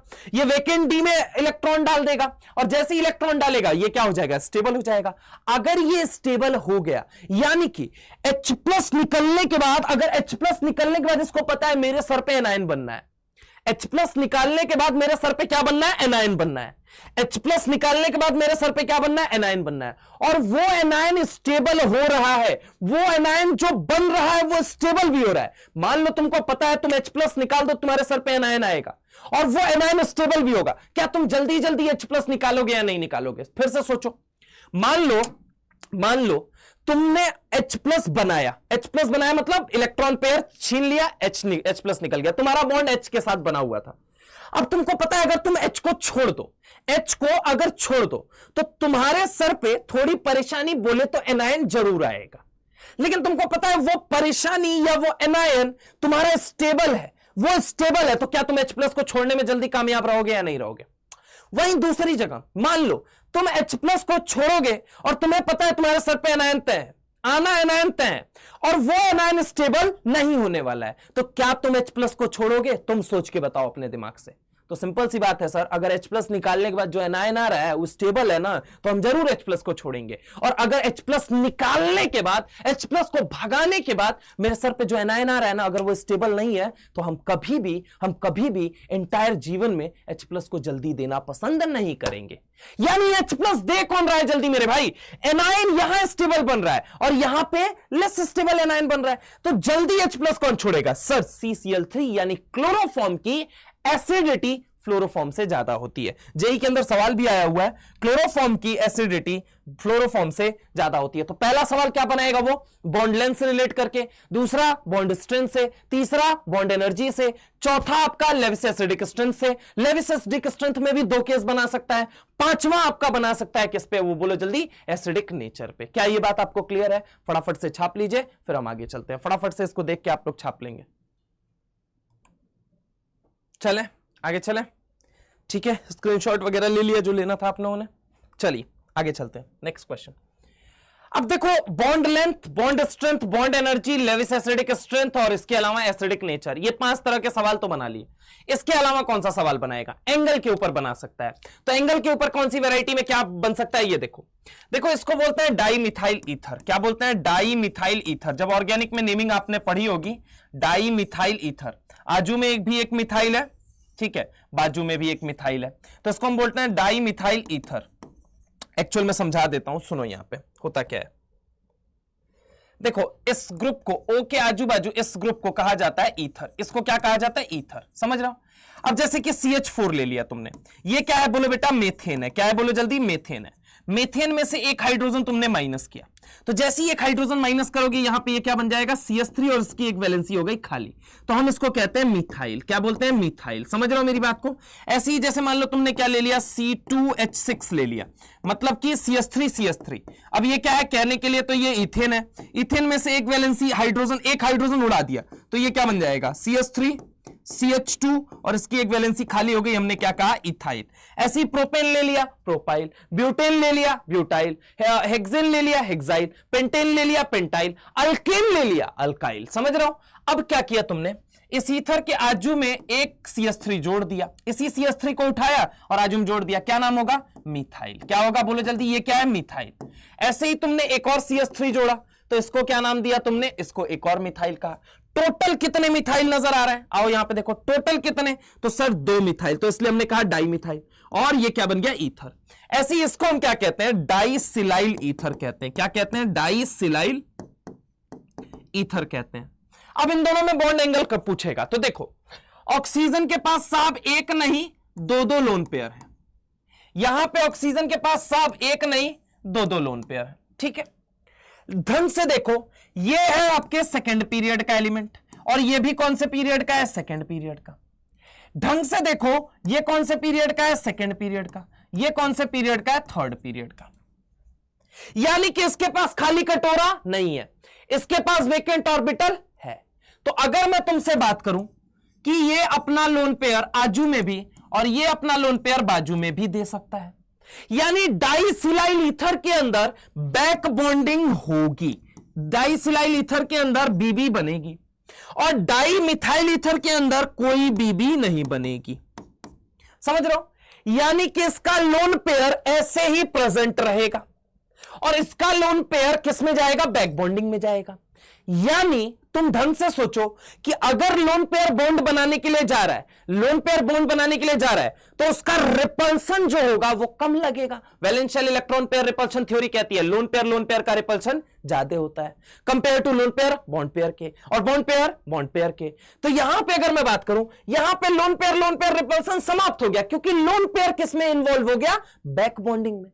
तो अगर लोन पेयर बैक बॉन्डिंग में चला गया मतलब लोन पेयर रिपल्सन खत्म। अगर रिपल्सन खत्म तो एंगल बढ़ेगा या घटेगा? ये मुझे बताओ। लोन पेयर रिपल्सन खत्म तो एंगल बढ़ेगा। अगर लोन पेयर रिपल्सन है तो एंगल घटेगा। लोन पेयर रिपल्सन नहीं तो एंगल बढ़ेगा, और लोन पेयर रिपल्सन है तो एंगल घटेगा।